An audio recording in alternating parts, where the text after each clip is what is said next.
அதனால இப்படி சொல்லுவாங்க, இந்த ஜனாசாவுக்கு துஆ செய்தவனாக கிப்லாவை முன்னோக்கி அல்லாஹ்வுக்காக வேண்டி நான் தொழுகிறேன் இமாமை பின்பற்றி அப்படின்னு சொல்லுவாங்க.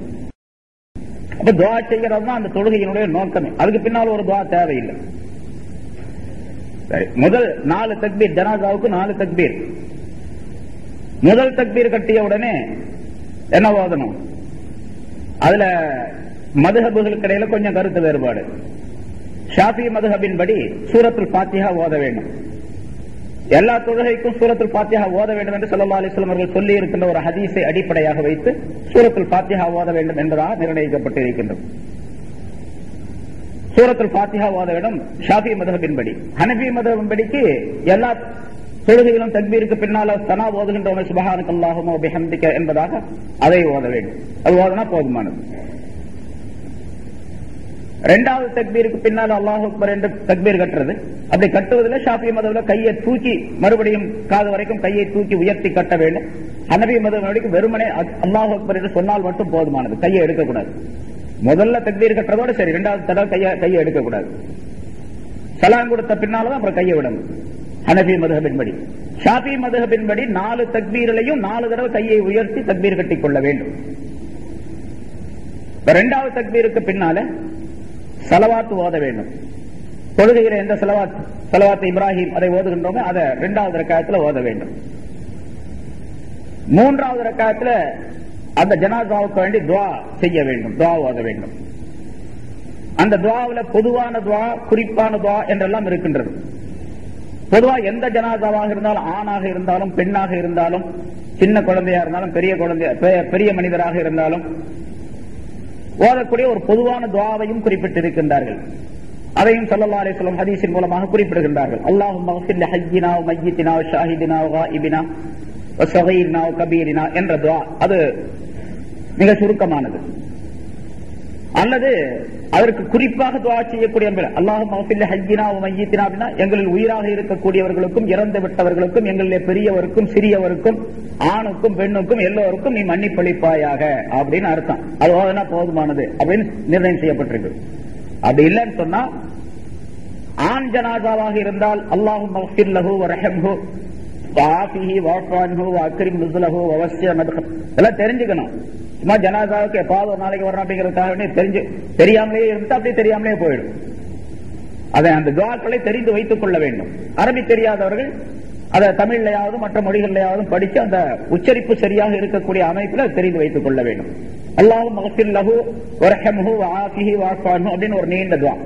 அந்த துஆவை தெரிந்து வைத்துக் கொள்ள வேண்டும். பெண் ஜனாசாவாக இருந்தால் அந்த இடத்துல அல்லாஹும்ம ஃபிர் லஹு என்ற இடத்துல அல்லாஹும்ம ஃபிர் லஹா வ ரஹம்ஹா வ ஆஃபிஹா வ அஃபு அன்ஹா என்ற ஹா என்ற வார்த்தையை சேர்த்து எழுத்து சேர்த்து ஓத வேண்டும். இது மூன்றாவது தக்பீருக்கு பின்னால் ஓதப்படுவது. இதுதான் அசல்ல அந்த ஜனாசாவுக்காக வேண்டி செய்யப்படக்கூடிய துஆ. நான்காவது தக்பீருக்கு பின்னால உடனே சலாம் கொடுத்து விடலாம். தக்பீருக்கு பின்னால எதுவும் ஓத வேண்டிய அவசியம் இல்லை. அப்படி ஓதுவதாக இருந்தால் ரப்பனா ஆத்தினா ஃபித் துன்யா ஹஸனத்தன் வ ஃபில் ஆখিরাতি ஹஸனத்தன் வ கினா அஸாபன்னார் என்று ஓத வேண்டும். ஷாஃபி மதுஹபில அல்லது ஹனஃபி மதுஹபில கூட இப்படி ஒரு துஆ இருக்கு. அந்த துஆவையும் சேர்த்து ஓதிக்கொள்ளலாம். நாலாவது தக்பீருக்கு பின்னால அல்லாஹும்ம லா தஹரிம்னா அஜ்ரஹு வ லா தஃப்தின்னா பஅதஹு வ அஃபிர் லனா வ லஹு அப்படிங்கிற துஆ. யா அல்லாஹ், அவருடைய கூலியை நீ நிராசையாக்கி விடாதே, அதாவது அவருக்கு நிரப்பமான கூலியை தருவாயாக அப்படிங்கிற அர்த்தம் கருத்து. வலா தஃப்தின்னா பஅதஹு, இவருக்கு பின்னால் எங்களை குழப்பத்தில் நீ ஆக்கி விடாதே, எங்களையும் இவரையும் நீ மன்னித்து விடுவாயாக அப்படின்னு கேட்கக்கூடிய துஆ. பொதுவாக அந்த அல்லாஹுடைய ரஹமத்து, அல்லாஹுடைய மக்ஃபிரத்தை இந்த ஜனாசாவுக்காக வேண்டி துஆ செய்வதுதான் அந்த தொழுகையினுடைய நோக்கம். இப்படி 4 தக்பீருக்கு பின்னால 4 விதமான துஆக்கள் ஓதப்பட வேண்டும், வாசகங்கள் ஓதப்பட வேண்டும். அதுக்கு பின்னால அஸ்ஸலாமு அலைக்கும் வரஹ்மத்துல்லாஹி என்று சலாம் கொடுத்து விட வேண்டும். அதில் ஷாஃபி மذஹப்ல அஸ்ஸலாமு அலைக்கும் வரஹ்மத்துல்லாஹி வ பரக்காத்துஹு என்பதை சேர்த்து சொல்ல வேண்டும் ஜனாசாவுடைய தொழுகையிலே என்றால் சொல்லப்பட்டிருக்கின்றது. இது ஜனாசா தொழுகையினுடைய சுருக்கமான விளக்கம். நிறைய விளக்கங்கள் இருக்கிறது, அதுல சுருக்கமான. ஜனாசா தொழக்கூடியவர்கள் இந்த முறைகளை தெரிந்து வைத்துக் கொள்ள வேண்டும். சும்மாவது வெறுமனே எதையும் ஓதாமல் நின்றுட்டு போறதை விட, அப்படி நின்றாலும் கூட கூடி போயிடும், தொழுகை கூடிடும், அதுக்குரிய நன்மைகள் கிடைக்கும். ஓதுவது இருக்கின்றதே அது அந்த ஜனாசாவுக்கு நாம் துஆ செய்வதனுடைய பலன்கள் அதற்கு கிடைக்கக்கூடிய சூழ்நிலை ஏற்படும். இப்ப ஜனாசா அந்த ஜனாதா தொழ வைக்கப்பட்ட பின்னாலும் அது அடக்கப்பட வேண்டும். அடக்கப்படுவது எப்படி என்ற முறை அது விரிவா சொல்ல வேண்டிய அவசியம் இல்லை. ஏன்னா ஜனாதாவுக்கு கஃனிடுவது, அது தொழ வைக்கப்படுவது, அடக்கப்படுவது அப்படிங்கறதெல்லாம் அந்தந்த நாட்டில் வழக்கமாக நடந்து வரக்கூடிய முறைகள். அதையெல்லாம் விளக்கி கொண்டிருக்க வேண்டிய அவசியம் இல்லை. இந்த ஆயத்தின் மூலமாக அல்லாஹ் தஆலா ஒவ்வொரு மனிதனும் நிச்சயமாக மௌத் அவனுக்கு வந்தே தீரும். மௌத் என்ற அந்த பானத்தை அந்த மனிதன் அருந்தியே தீர வேண்டும், சுவைத்தே தீர வேண்டும். அதற்கு பின்னால் அந்த மனிதனுடைய உலக வாழ்க்கை முற்று பெற்று விடுகின்றது. அந்த மனிதனுடைய நிலை எப்படி இருக்கும் என்று இந்த உலகத்தில் எவருக்கும் தெரியாது. ஆகவே பின்னால் வரக்கூடிய அந்த வாழ்க்கை இருக்கின்றதே, மரணத்திற்கு பின்னால் உள்ள வாழ்க்கை, அதை நினைத்து பார்த்து இருக்கக்கூடிய மனிதர்கள் கவலைப்பட வேண்டும். அதற்காக வேண்டி தங்களை தயார் செய்து கொள்ள வேண்டும். அங்கே நடக்கக்கூடிய தீமைகள், துன்பங்கள் ஆகியவற்றை விட்டு பாதுகாப்பு தேட வேண்டும். அங்கே இருக்கக்கூடிய வெகுமதிகள், நன்மைகளை அல்லாஹ் தஆலாவிடத்தில் கேட்டு பெற்றுக் கொள்ளக்கூடியவர்களாக இருக்க வேண்டும் என்பதையெல்லாம் இந்த ஆயத்தின் மூலமாக அல்லாஹ் தஆலா நமக்கு அறிவுறுத்துகின்றார். அதனால ஸல்லல்லாஹு அலைஹி வஸல்லம் அவர்கள் கபருக்கு அருகிலே போனால் சஹாபாக்கள் எப்பொழுதுமே நபி அவர்களோடு இருப்பார்கள். பல நேரங்களிலே கபருடைய வேதனையை விட்டு நீங்கள் பாதுகாப்பு தேடுங்கள் என்பதாக ஸல்லல்லாஹு அலைஹி வஸல்லம் அவர்கள் சொல்லுவார்கள். அல்லாஹும்ம இன்னி அஊது பிக்க, ஸல்லல்லாஹு அலைஹி வஸல்லம் துஆக்களை சொல்லி தந்திருக்கின்றார்கள். அல்லாஹும்ம இன்னி அஊது பிக்க மின் அஸாபில் கப்ரி வ ஃபித்னத்தில் கப்ர். கபருடைய வேதனையை விட்டும் கபருடைய குழப்பங்களை விட்டும் யா அல்லாஹ் உன்னிடத்தில் நான் பாதுகாப்பு தேடுகின்றேன் என்று சொல்லி இருக்கின்றார்கள். சில நேரங்களிலே ஸல்லல்லாஹு அலைஹி வஸல்லம் அவர்கள் கபர்களுக்கு அருகிலே சென்றால் பக்கத்தில் இருக்கக்கூடிய சஹாபாக்களை பார்த்து கபருடைய தண்டனையை விட்டும் வேதனையை விட்டும் நீங்கள் பாதுகாப்பு தேடிக் கொள்ளுங்கள் என்பதாக சொல்லுவார்கள். சஹாபாக்கள் சப்தமிட்டு அந்த துஆக்களை ஓதுவார்கள் என்பதாகவும் குறிப்பிடப்பட்டு இருக்கின்றது. ஒரு சமயம் ஒரு ஜனாதாவுடன் ஸல்லல்லாஹு அலைஹி வஸல்லம் சென்றார்கள், சஹாபாக்களும் சென்றார்கள். கபருக்கு ஸல்லல்லாஹு அலைஹி வஸல்லம் அவர்கள் சென்றவுடனே அங்கே உட்கார்ந்தார்கள். கீழே ஜனாதா அந்த பெட்டி கீழே வைக்கப்பட்டது. ஸல்லல்லாஹு அலைஹி வஸல்லம் அவர்கள் கீழே உட்கார்ந்தார்கள். அவருடைய கையிலே ஒரு அசா வைத்திருந்தார்கள், கம்பு வைத்திருந்தார்கள். அதிலே தரையிலே அவர்கள் இப்படி கோடு போட்டுக் கொண்டிருந்தார்கள். அதை அறிவிக்கக்கூடிய சஹாபி சொல்லுகின்றார், அதாவது ஸல்லல்லாஹு அலைஹி வஸல்லம் அவருடைய அந்த நிலையை மிக நுணுக்கமாக அவர் கவனித்திருக்கின்றார் என்பதாக அதற்கு பொருளாகும். பிறகு திடீரென்று ஸல்லல்லாஹு அலைஹி வஸல்லம் அவர்கள் எங்களிடத்தில் சொன்னார்கள், நீங்கள் கபருடைய வேதனையை விட்டும் பாதுகாப்பு தேடுங்கள் என்பதாக சொன்னார்கள். நாங்கள் எல்லாம் பாதுகாப்பு தேடினோம். கபருடைய வேதனை, அதனுடைய தண்டனை, அதனுடைய குழப்பங்களை விட்டும் பாதுகாப்பு தேடினோம்.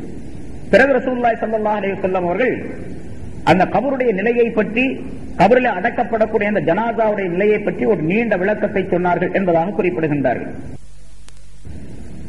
ஒரு மனிதன் இறந்து விடக்கூடிய நேரத்தில், உயிர் பிரியக்கூடிய நேரத்தில் அந்த மனிதன் நல்ல மனிதனாக மூமினாக இருந்தால் வானுலகத்திலிருந்து மலக்குகள் வருகின்றார்கள். அவர்களுடன் சொர்க்கத்திலிருந்து கஃன் கொண்டு வருகின்றார்கள். சொர்க்கத்தினுடைய நறுமண பொருள்களையும் கொண்டு வருகின்றார்கள். அந்த வந்த மலக்குகள் இந்த மனிதனுடைய 2 பக்கத்திலும் 2 ஓரங்களிலும் வரிசையாக உட்கார்ந்து கொள்ளுகின்றார்கள். கடைசியாக இந்த மனிதனுடைய ரூஹ் வெளியே வரக்கூடிய தருணத்திலே ஹஜ்ரத் இஸ்ராயீல் அலைஹிஸ்ஸலாம் அவர்கள் அங்கே வருகின்றார்கள். மலக்குல் மௌத்துக்காக வேண்டி ஏற்பாடு செய்யப்பட்ட, நியமனம் செய்யப்பட்டு இருக்கக்கூடிய அந்த இஸ்ராயீல் வருகின்றார்கள். வந்து அந்த மனிதனுடைய அருகிலே வந்து அல்லாஹ்வுடைய நல்லடியாருடைய உடலுக்குள் இருக்கக்கூடிய இனிமையான ரூஹே, அல்லாஹ் தஆலாவுடைய வெகுமதியின் பக்கம் நீ வெளியாகி வருவாயாக என்று அந்த ரூஹை கூப்பிடுகின்றார். அந்த உயிராகிறது மிக எளிதான முறையிலே, லேசான முறையிலே அந்த மனிதனுடைய உடலை விட்டு வெளிப்பட்டு வருகின்றது. அதற்கு ஸல்லல்லாஹு அலைஹி வஸல்லம் அவர்கள் உதாரணம் சொல்லுகின்றார்கள். சென்ற வாரம் சொல்லப்பட்டது, ஒரு தோல் பையிலே தண்ணீரை நிரப்பி அதனுடைய வாயை ஒரு நூலை கொண்டு கட்டிய பின்னால் அந்த தோல் பையை தலகீழாக திருப்பி வைத்துக் கொண்டு அந்த வாய் கட்டப்பட்ட அந்த நூலை அவிழ்த்து விட்டால் அதில் இருக்கக்கூடிய தண்ணீராகிறது எப்படி மிக லேசாக வெளியே வந்து விடுகின்றதோ சிரமம் இல்லாமல், அதே போன்று இந்த உடலுக்குள் இருந்து அந்த உயிர் வந்து விடுகின்றது, ரோக வந்து விடுகின்றது. இப்படி அந்த ரோக வெளியான உடனே அது நறுமணம் கமழ்ந்து கொண்டிருக்கின்றது அந்த உயிரிலே, அந்த ரோகிலே. இந்த மலக்குகள் எல்லாம் போட்டி போட்டுக் கொண்டு அந்த ரோகை கைப்பற்றி தங்களுடன் கொண்டு வந்திருக்கக்கூடிய அந்த சொர்க்கத்தினுடைய கஃனிலே அதை வைத்து மூடுகின்றார்கள். அதன் மீது நறுமண அந்த பொருள்களை, வாசனை பொருள்களை தெளிக்கின்றார்கள். பிறகு அவர்கள் அந்த ரூஹை வானுலகத்திற்கு அல்லாஹ்வுடைய சன்னிதானத்திற்கு கொண்டு செல்லுகின்றார்கள். வழியிலே மலக்குகள் எல்லாம் கூட்டம் கூட்டமாக இருந்து கொண்டிருக்கின்றார்கள். ஒவ்வொரு கூட்டத்திற்கு அருகிலே செல்லும் பொழுது இது யாருடைய ரூஹ் இவ்வளவு இனிமையான வாசமுடையதாக இருக்கின்றது என்பதாக அவர்கள் கேட்கின்றார்கள். அப்பொழுது இந்த மலக்குகள் சொல்லுகின்றார்கள், இன்னாருடைய மகன் இன்னார் என்பதாக அந்த மனிதனுடைய தந்தையுடைய பெயரையும் சேர்த்து அவர்கள் சொல்லுகின்றார்கள் மரியாதையோடு. அந்த மலக்குகள் எல்லாம் வாழ்த்து கூறுகின்றார்கள். இதே போன்று எல்லா மலக்குகளிடத்திலும் சொல்லப்பட்டுக் கொண்டே அல்லாஹ் தஆலாவுடைய சன்னிதானத்திற்கு கொண்டு போகப்படுகின்றது. அல்லாஹ் தஆலா விசாரணை செய்த பின்னாலே சொல்லுகின்றான், என்னுடைய அடியான் நல்லது செய்து விட்டான், எனக்கு கட்டுப்பட்டு விட்டான்.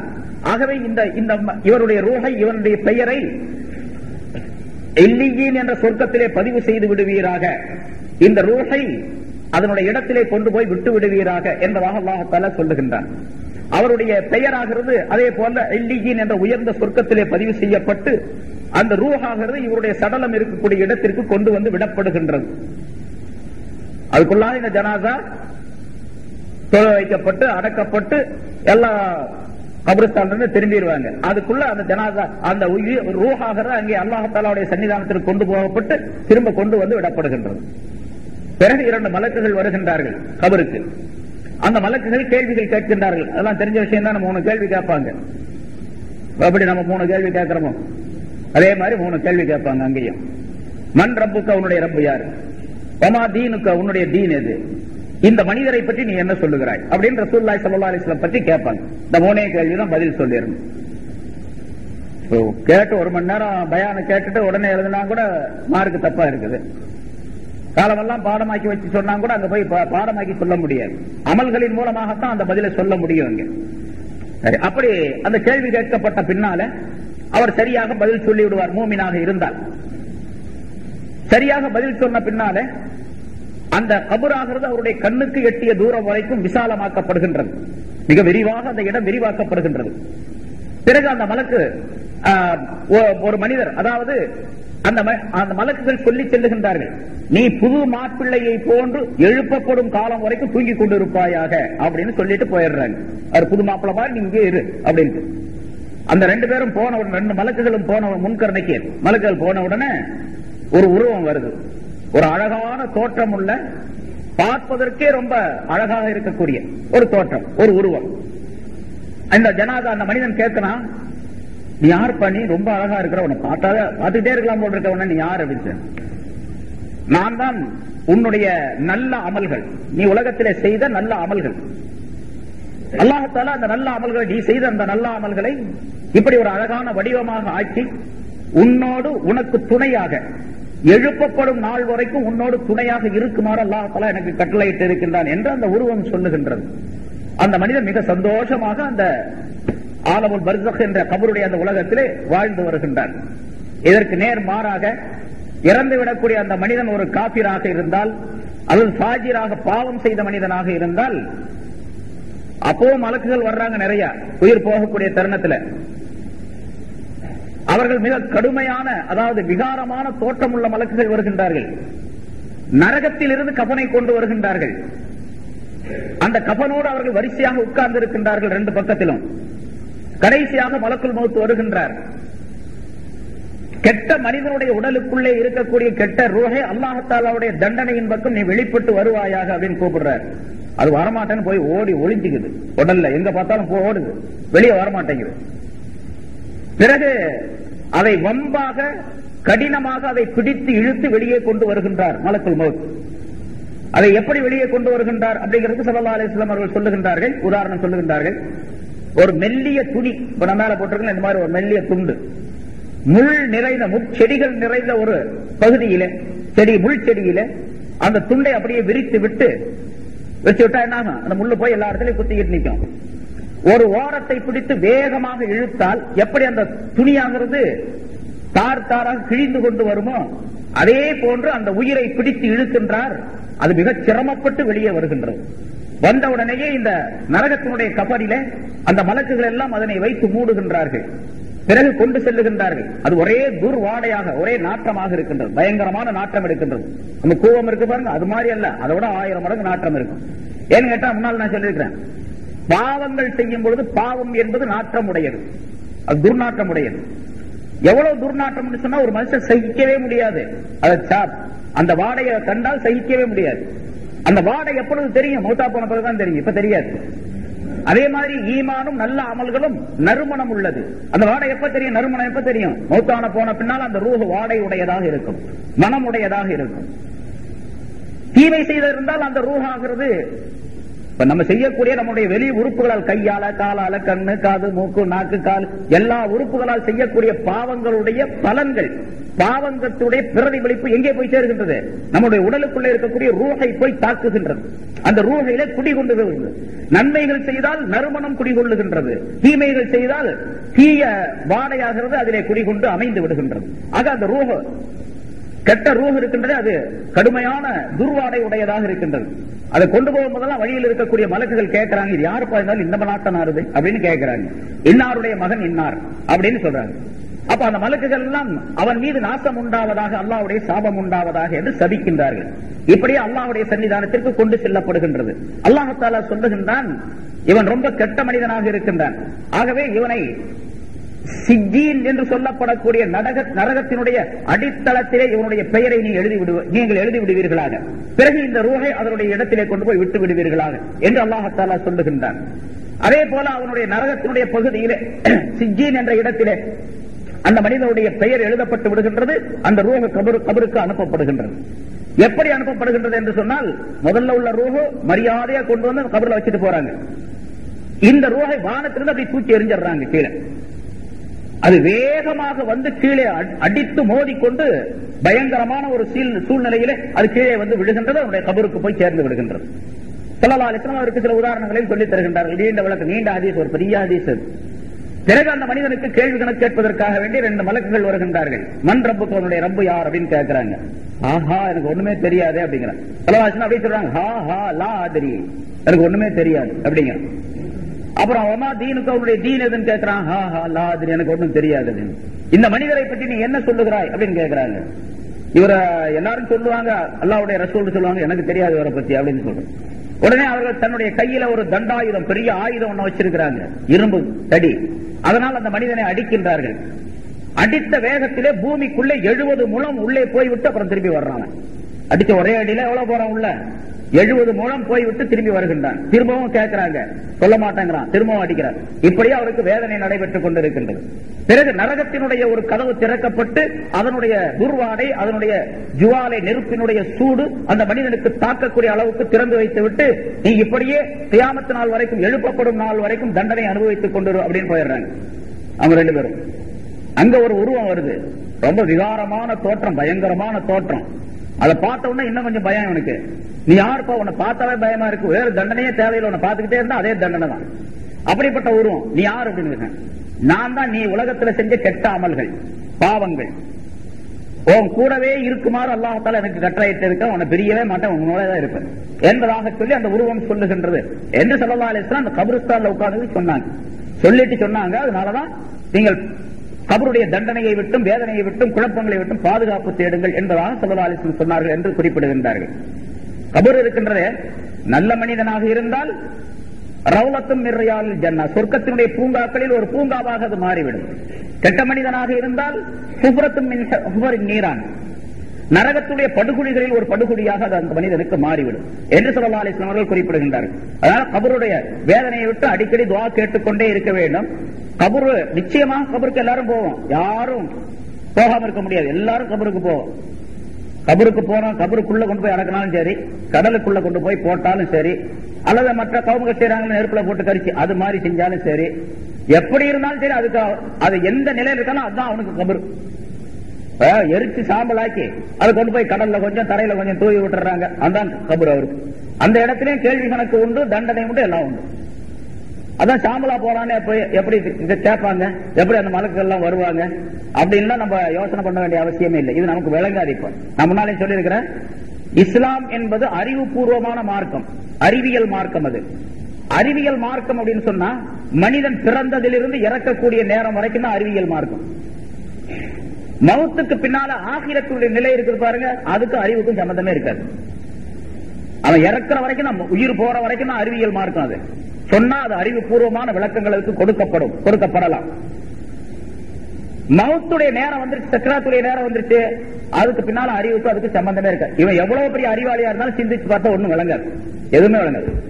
ஆனா முன்னால ரூஹை பத்தி நம்ம சொன்னோமா இல்லையா? போன வாரத்துக்கு முதல் வாரம் சொன்னோம். அந்த ரூஹை தடை செய்து வைப்பதற்காக வேண்டி, இறந்து விடாமல் மனிதனை காப்பாற்றுவதற்காக வேண்டி விஞ்ஞானிகள் எல்லாம் முயற்சி செஞ்சாங்க. கடைசியில என்ன ஆச்சு? அவங்களுடைய அறிவெல்லாம் பயன்படல, ஒண்ணு எதுவும் பயன்படல. சொல்றாங்க ஜனாதா தூக்கிட்டு போகும்போது அது கத்துது. முன்னால சொன்னோம், போன வாரம் அதுக்கு முதல் வாரம் சொன்னோம். கத்திமோனி நல்ல ஜனாதாவாக என்ன சீக்கிரம் கொண்டு போங்க, சீக்கிரம் கொண்டு போங்கன்னு சொல்லுது. நமக்கு ஏதாச்சும் காதல் விழுவுதா? வந்த நாசமே அப்படின்னு சத்தம் போடுது. அந்த சத்தத்தை மனிதர்கள், ஜின்களை தவிர எல்லா பொருள்களும் கேட்கின்றன, எல்லா உயிரினங்களும் கேட்கின்றன, ஆடு மாடு எல்லாம் கேட்குது. மனிதன் மட்டும் கேட்டால் மோத்தா போயிடும், அவ்வளவு சத்தம் போடுது. அது நம்ம தூக்கிட்டு தான் போறோம். அந்த மாதிரி கெட்ட மனிதனுடைய ஜனாதாவையும் நம்ம தூள்ல தூக்கிட்டு போறோம், நல்ல மனிதனுடைய ஜனாதாவையும் தூக்கிட்டு ஏதாவது சத்தம் கேட்குதா நமக்கு? அதான் அறிவுக்கு சம்பந்தமே இல்லை. கபர்ல அடக்கிடுறோம். முன்கர் நக்கீர்லாம் வந்து கேள்வி கேட்கறாங்க. தோண்டி பார்த்தா முன்கர் நக்கீர் நிப்பாங்களாங்க? அது ஒண்ணும் இருக்காது. தோண்டா அந்த ஜனாதா வைக்கப்பட்ட ஜனாதா அப்படித்தான் இருக்கும். அல்லது முன்கர் நக்கீர் கேள்வி கேட்கறாங்க அப்படிங்கறதுக்காக வேண்டி முன்னேற்பாடாக ஒரு ஸ்பீக்கரை கொண்டு போய் உள்ள வச்சு, ஒரு மைக்கை கொண்டு போய் உள்ள வச்சு, ஒயர் கனெக்ஷன் கொடுத்து வெளியே ஸ்பீக்கர் வச்சு கேட்டா அந்த சத்தம் போடுறது கேட்கணும் வெளியே, அது கேட்காது. அப்படி எல்லாம் செஞ்சாங்க சில பேரு. இப்படி எல்லாம் சொல்றாங்களா இஸ்லாத்துல முஸ்லிம்கள்? அது மாதிரி செஞ்சு பார்ப்போம் அப்படின்னு சொல்லிட்டு ஒரு ஊர்ல அப்படி செஞ்சாங்களா. முன்கர் நக்கீர் கேட்கக்கூடிய அந்த கேள்வியை கொஞ்சம் ஸ்பீக்கர்ல கேட்டு பார்ப்போமே அப்படின்னு சொல்லிட்டு முதல்ல ஒயர் ஸ்பீக்கர் எல்லாம் கனெக்ஷன் எல்லாம் மைக் இந்த மாதிரி மைக்கெல்லாம் தயார் பண்ணிட்டாங்க. மைக்கை கொண்டு போய் ஜனாதா கிட்ட வச்சுட்டு ஒயரை கனெக்ஷன் பண்ணி மேல ஸ்பீக்கர் வச்சுட்டாங்க. அது ரெண்டு விதமா சொல்லப்படுது. அது அந்த இப்ப சமீபத்தில் நடந்ததான், சமீபத்தில் ஒரு 30-40 வருஷத்துக்கு முன்னால் நடந்த ஒரு விஷயம் சொன்னாங்க. அது உண்மையா பொய்யா அப்படின்னு தெரியல. ரெண்டு விதமா சொன்னாங்க. அதையும் கூட அந்த ரிவாயத்துல இஸ்திலாஃப் இருக்குது. அந்த சத்தமே கேட்கல, அறவே சத்தமே கேட்கல ஒண்ணுமே.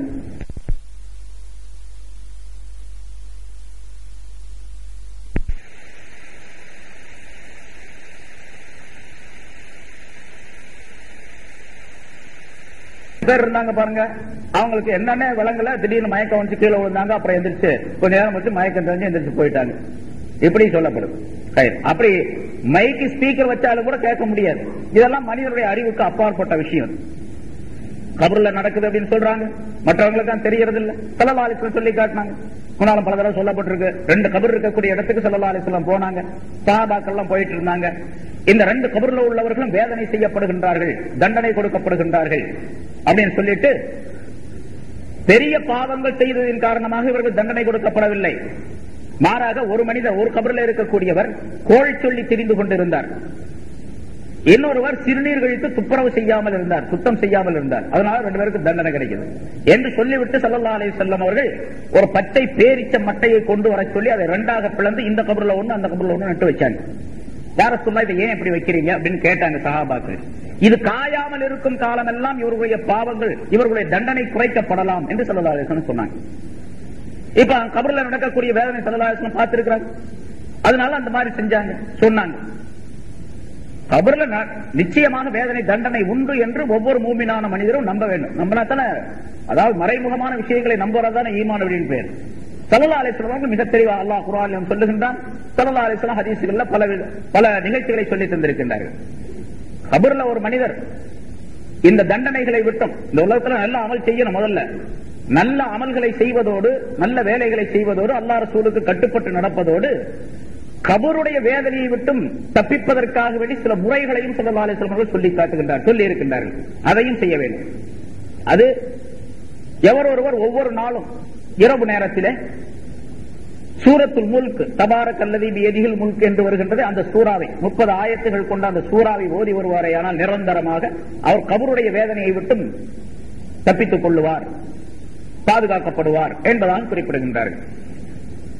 அதே போன்று அலிஃப் லாம் மீம் சஜ்தா, அதாவது இந்த வெள்ளிக்கிழமை சுபுல எல்லாரும் ஓதுறாங்களா பெரும்பாலும் நிறைய மஸ்ஜிதுகள்ல, அந்த சூறாவை ஒரு மனிதன் நிரந்தரமாக ஓதி வருவாரேயானால் அவருக்கும் கபருடைய வேதனையை விட்டு பாதுகாப்பு கிடைக்கும் என்பதாக சொல்லுகின்றார்கள். ஷேக் அபுல் லைஸ் ரஹ்மத்துல்லாஹி அலைஹி என்ற பெரியார் சொல்லுகின்றார்கள், எவர் ஒருவர் கபருடைய வேதனையை விட்டும் பாதுகாப்பு பெற வேண்டும் என்று விரும்பினால் அவர் 4 விஷயங்களை கடைபிடித்து வர வேண்டும், 4 விஷயங்களை தவிர்த்துக் கொள்ள வேண்டும். 8 விஷயங்கள். 4 செய்யணும், 4 விட்டுறணும். செய்ய வேண்டிய விஷயங்கள் என்னவென்று சொன்னால், தொழுகையை நிரந்தரமாக பேணுதலாக தொழுது வர வேண்டும். இரண்டாவது, தான தர்மங்கள் செய்ய வேண்டும். தான தர்மங்கள் சதகா கைராத்துகள் செய்ய வேண்டும். மூன்றாவது, குர்ஆன் ஓதி வர வேண்டும். அந்த குர்ஆன் ஓதுவதிலேயும் தபாரக்கல்லதி ஓதுவது ஒன்று. நான்காவதாக, அதிகமாக திக்ர் செய்து வர வேண்டும். தஸ்பீஹாத்துகள், திக்ர்கள் அதிகமாக செய்து வர வேண்டும். இந்த 4ம் மனிதனுடைய கபருக்கு பிரகாசத்தை, ஒளியை உண்டாக்கி அந்த கபர் விசாலமாக ஆக்கப்படுவதற்கு காரணமாகும் என்பதாக குறிப்பிடுகின்றார்கள். அதே போன்று தவிர்த்து கொள்ள வேண்டிய, விட்டுவிட வேண்டிய 4 விஷயங்கள் என்னவென்றால், பொய் பேசக்கூடாது, பொய்யை விட்டுவிட வேண்டும். மோசடி செய்யக்கூடாது. மோசடி அப்படின்னு சொன்னா, அடுத்தவருக்கு அடுத்தவருடைய பொருளிலோ அல்லது அவருடைய உரிமையிலோ அவருடைய மானம் மரியாதையிலேயோ மோசடி செய்வது. மோசடிங்கிறத பல்வேறு விதம் இருக்கிறது. ஒரு மனிதர் கலப்படம் செய்வது மோசடி தான். ஒரு வியாபாரி கலப்படம் செஞ்சு பொருளை விற்கிறாரு. இப்ப இவர் என்ன பண்றாரு, உரியவருக்கு காசு கொடுத்து சாமான் வாங்கக்கூடிய அந்த மனிதருக்கு மோசடி செய்கின்றார். இவர் அளவான பொருளை கொடுப்பதற்கு பதிலாக அளவு குறைந்த பொருளை கொடுக்கின்றார். இது ஒரு வகையான மோசடி. இப்படி மோசடி என்பது ஹியானா என்பது பல்வேறு விதமான அமைக்கப்பட்டிருக்கு. அந்த மோசடியை விட்டுவிட வேண்டும். மூன்றாவதாக, கோள் சொல்லுவதை விட்டுவிட வேண்டும். கோள் சொல்லுவதும், அதாவது பொய் பேசுவது, மோசடி செய்வது, கோள் சொல்லுவது, சிறுநீர் கழித்து சுத்தம் செய்யாமல் இருப்பது, இந்த 4ம் தவிர்க்கப்பட வேண்டிய விஷயங்கள். இந்த 4ஐ செய்யணும். அதாவது பொய் பேசாமல் இருக்க வேண்டும், மோசடி செய்யாமல் இருக்க வேண்டும், கோள் சொல்லாமல் இருக்க வேண்டும், சிறுநீர் கழித்து சுத்தம் செய்ய வேண்டும். இந்த 4 விஷயங்களையும் மிக ஜாக்கிரதையாக பேணி வர வேண்டும். முதல்ல சொன்ன 4 விஷயங்களும் செய்யப்பட வேண்டியவை, இந்த 4ம் தவிர்க்கப்பட வேண்டியவை. இந்த 8 விஷயங்களையும் ஒரு மனிதர் செய்து வந்தால் நிரந்தரமாக அவர் கபருடைய வேதனையை விட்டு பாதுகாக்கப்படுவார் என்பதாக குறிப்பிடுகின்றார்கள். ஆக கபருடைய வேதனை நிச்சயமாக உண்டு, அதில் எந்த விதமான சந்தேகமும் இல்லை என்று நம்பக்கூடிய நாம் அதற்குள்ள ஏற்பாடுகளை உலகத்தில் இருக்கும்போதே செஞ்சுக்கணும். மௌத்தா போகும்போது பார்த்துக்கலாம் அப்படின்னு சொன்னா மௌத் எப்போ வரும்னு தெரியாது, எல்லாத்துக்கும் தெரிஞ்ச விஷயம் தானே. பாருங்க, போன வாரம் தப்சீல்ல ஒருத்தர் உட்கார்ந்து இருந்தாருங்க. தப்சீல்ல ஒருத்தர் வெளியூருக்காரு, வெளியிருந்து வந்தாரு. அவருக்கு இங்கதான் தப்சீல்ல ஃபுல்லா உட்கார்ந்து, போன வாரம் பூரா மௌத்தை பத்தி தானே சொன்னோம். கேட்டுக்கிட்டே இருந்தாரு, அங்க உட்கார்ந்து இருந்தாரு, கேட்டுக்கிட்டே இருந்தாரு. அப்புறம் இஷா தொழுதுட்டு 9 மணி ஆச்சு. நான் வெளியே போகும்போது அங்க 2 பேர் கேள்வி கேட்டாங்க, அங்க கேட்டாங்க. அவர் அங்க நின்று இருந்தாரு தூணுகிட்ட. அது அப்படின்னு சொல்லிட்டு கேட்டாரு. அது சொல்லிட்டு சில விஷயங்களை பேசிட்டு இருந்துட்டு, எனக்கு தெரிஞ்சு வருவான், பேசிட்டு இருந்துட்டு, சரி காலையில ஒரு 8:30 மணிக்கு வர்றேன், அவரை பாக்க இன்னொருத்தர் பாக்குறதுக்காண்டி வர்றேன்னு சொல்லிட்டு போனாரு. அவரு கூட இன்னொருத்தர் வந்தாரு. அவர் வெளியூருக்காரு, அவர் தங்கி இருக்கிறது இன்னொரு இடத்துல தங்கியிருக்காரு. கூட வந்தாரு அவரு. 2 பேரும் போனாங்க. நான் கூட சரி சாப்பிட்டு போக சொல்லலாம் அப்படின்னு நினைச்சேன். சரி 2 பேரும் கேட்ட தாண்டி போறாங்க. பாத்துக்கிட்டு நான் இப்படி இந்த வாசல் வழியா உள்ள போயிட்டேன். அவரு அந்த போனவர் இருக்காரு பாருங்க, அவர் 2:30 மணிக்கு சரியா வந்து பெல் அடிச்சாரு வீட்டுல. அவர் மௌத்தா போயிட்டாரு அப்படிங்கிறாரு. நல்லா தான் போனாரு. போன வாரம் ஞாயிற்றுக்கிழமை போனவர் இப்ப 2:30 மணிக்கு வந்து பெல் அடிச்சு மௌத்தா போயிட்டாரு. அதுக்கு அவரு அந்த இடத்துல போன், ஒரு நம்பர் போன் கேட்டு உடனே அவருக்குள்ள கூப்பிட்டு போன் பண்ணி அவரை வரவழைச்சு, அப்புறம் இவரை அனுப்பி அந்த ஜனாசாவை மறுநாள் காலைல 6 மணிக்கு அவரை ஊருக்கு அனுப்பி விட்டோம்.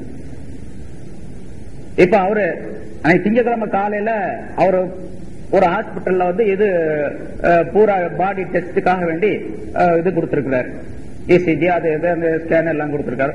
நாளைக்கு வாங்கிட்டு ஊருக்கு போறேன் அப்படின்னு சொல்லிட்டு போனார். அவரு நினைக்கல, நம்மளும் நினைக்கல, யாரும் நினைக்கல, யாருக்கும் தெரியாது. என்னன்னு கேட்டா ஒரு விஷயம் சொல்றாங்க. 12 மணி ஆச்சு நாங்க படுக்கும் பொழுது எல்லாம் ரொட்டி கிட்டிலாம் சாப்பிட்டு படுத்தாரு.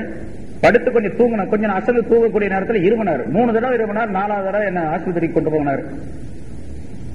ஆட்டோ பிடிச்சு ஆஸ்பத்திரிக்கு கொண்டு போனோம். அது வழியிலேயே மௌத்தாயிட்டார் அப்படின்னு சொல்றாரு. ஒரு 1/2 மணி நேரம் 1/4 மணி நேரம் கூட இருக்காது. எப்ப மௌத்து வரும்னு தெரியாது. எல்லாத்துக்கும் தெரிஞ்ச விஷயம் தானே இது.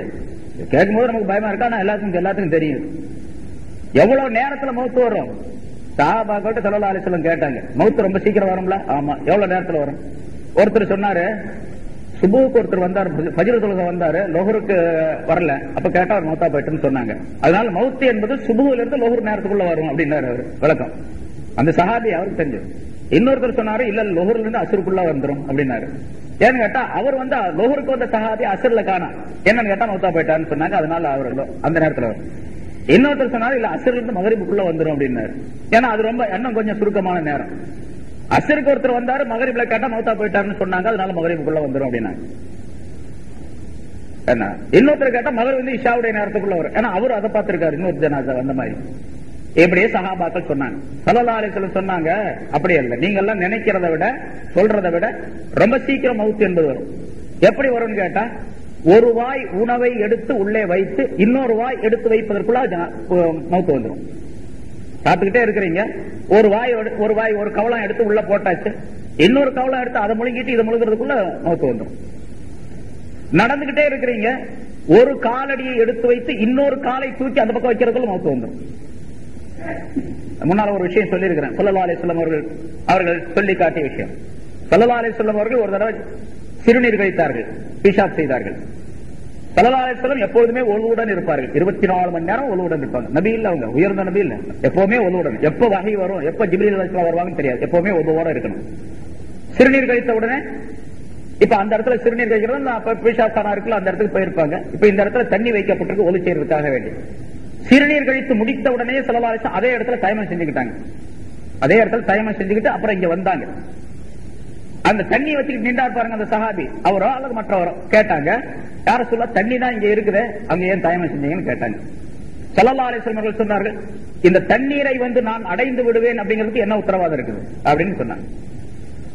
அங்கிருந்து அந்த பிஷாப்பானாவில் இருந்து இது வரைக்கும் அப்படின்னு வச்சுங்களேன், இந்த தண்ணீரை போய் நான் அடைந்து விடுவேன் அப்படிங்கிறதுக்கு என்ன கேரண்டி இருக்கு, அதனால தயமம் செஞ்சுக்கிட்டேன் அப்படின்னு சொன்னாங்க. அதாவது இது உம்மத்தினருக்கு உணர்த்தி காட்டுவதற்காக வேண்டி, சொல்லி காட்டுவதற்காக வேண்டி. மவுத் எப்ப வரும்னு தெரியாது, அதனால மவுத்துக்கு தயாரா இருக்கணும். எப்ப மவுத் வந்தாலும் சரி தயாரா இருக்கு. தயாரா இருக்கிறதுனா என்ன அர்த்தம், மவுத் வந்தா வரட்டும் நான் தயாரா இருக்கிறேன் அப்படின்னு சொல்லிட்டே இருக்கிறது இல்ல. பாவங்களை விட்டும் பரிசுத்தமாகி தௌபா செய்து தயார் நிலையில் இருப்பது அப்படின்னு அர்த்தம். ஏன்னா பாவம் இல்லாம மனுஷன் இருக்க முடியாது. அதனால எல்லா பாவங்களை விட்டும் நீங்கி, தீமைகளை விட்டும் நீங்கி அல்லாஹ்விடத்தில் தௌபா செய்து, இப்ப எனக்கு மவுத்து வந்தாலும் பரவாயில்லை நான் தயார் நிலையில் இருக்கிறேன் அப்படின்னு ஒவ்வொருத்தருக்கு நம்பிக்கை வரணும்.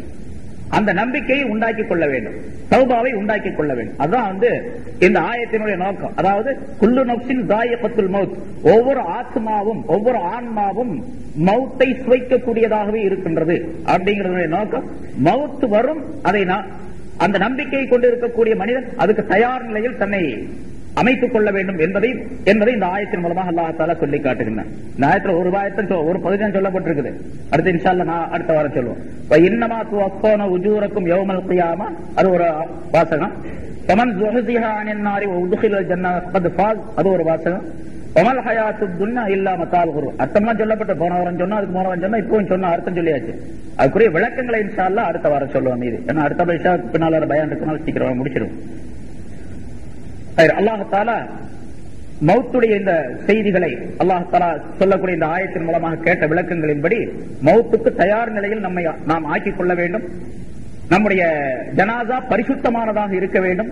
நம்முடைய ரூஹ் மனம் உள்ளதாக, மனம் கவழக்கூடியதாக இருக்க வேண்டும் என்ற எண்ணத்திலே செயல்பட வேண்டும். நம்முடைய கபருடைய வாழ்க்கை இனிமையாக இருக்க வேண்டும். கபருடைய வாழ்க்கை சுகமானதாக அமைய வேண்டும் என்பதற்காக என்னென்ன காரியங்கள் சொல்லப்பட்டதோ அதையெல்லாம் செய்து வாழக்கூடியவர்களாக ஆக வேண்டும். அத்தகைய நல்ல பாக்கியத்தை அல்லாஹ் தஆலா நம் அனைவருக்கும் தந்தருள்வானாக. ஒரு மனிதர் இறந்துவிட்ட நேரத்தில் அவர் சம்பந்தமாக என்னென்ன நிகழ்ச்சிகள் நடைபெறுகின்றன என்பது பற்றி உள்ள விளக்கங்கள் எல்லாம் சென்ற வாரம் சொல்லப்பட்டது. எனவே இறந்துவிட்டால் அவருக்காக வேண்டி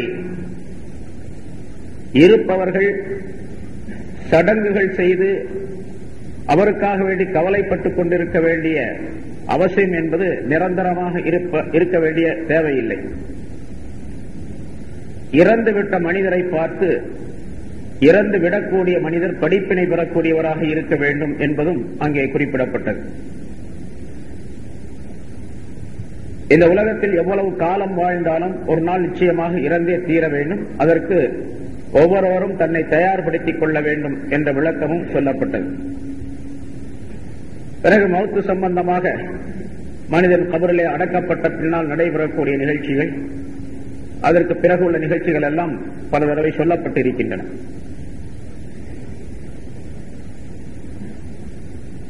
ஒரு மனிதன் இந்த உலகத்தில் செய்யக்கூடிய நன்மை தீமைகளுக்குரிய பிரதிபலன்கள் நிரப்பமாக வழங்கப்படுவது கியாமத்து நாளில்தான். கேள்வி கணக்கு கேட்கப்பட்ட பின்னால் அவருக்கு அது நிரப்பமாக தரப்படும். அதை அல்லாஹ் தஆலா அந்த ஆயத்தினுடைய அடுத்த கட்டத்திலே அடுத்த பகுதியிலே சொல்லுகின்றார். குல்லு நஃப்ஸின் ஸாயிகத்துல் மௌத், ஒவ்வொரு ஆத்மாவும் மௌத் என்பதை சுவைத்தே தீர வேண்டும். வ இன்னமா துவஃபௌன உஜூரக்கும், உங்களுடைய கூலிகள் நிரப்பமாக வழங்கப்படுவதெல்லாம் யௌமல் கியாமா, கியாமத்து நாளில்தான். கியாமத்து நாள் என்பது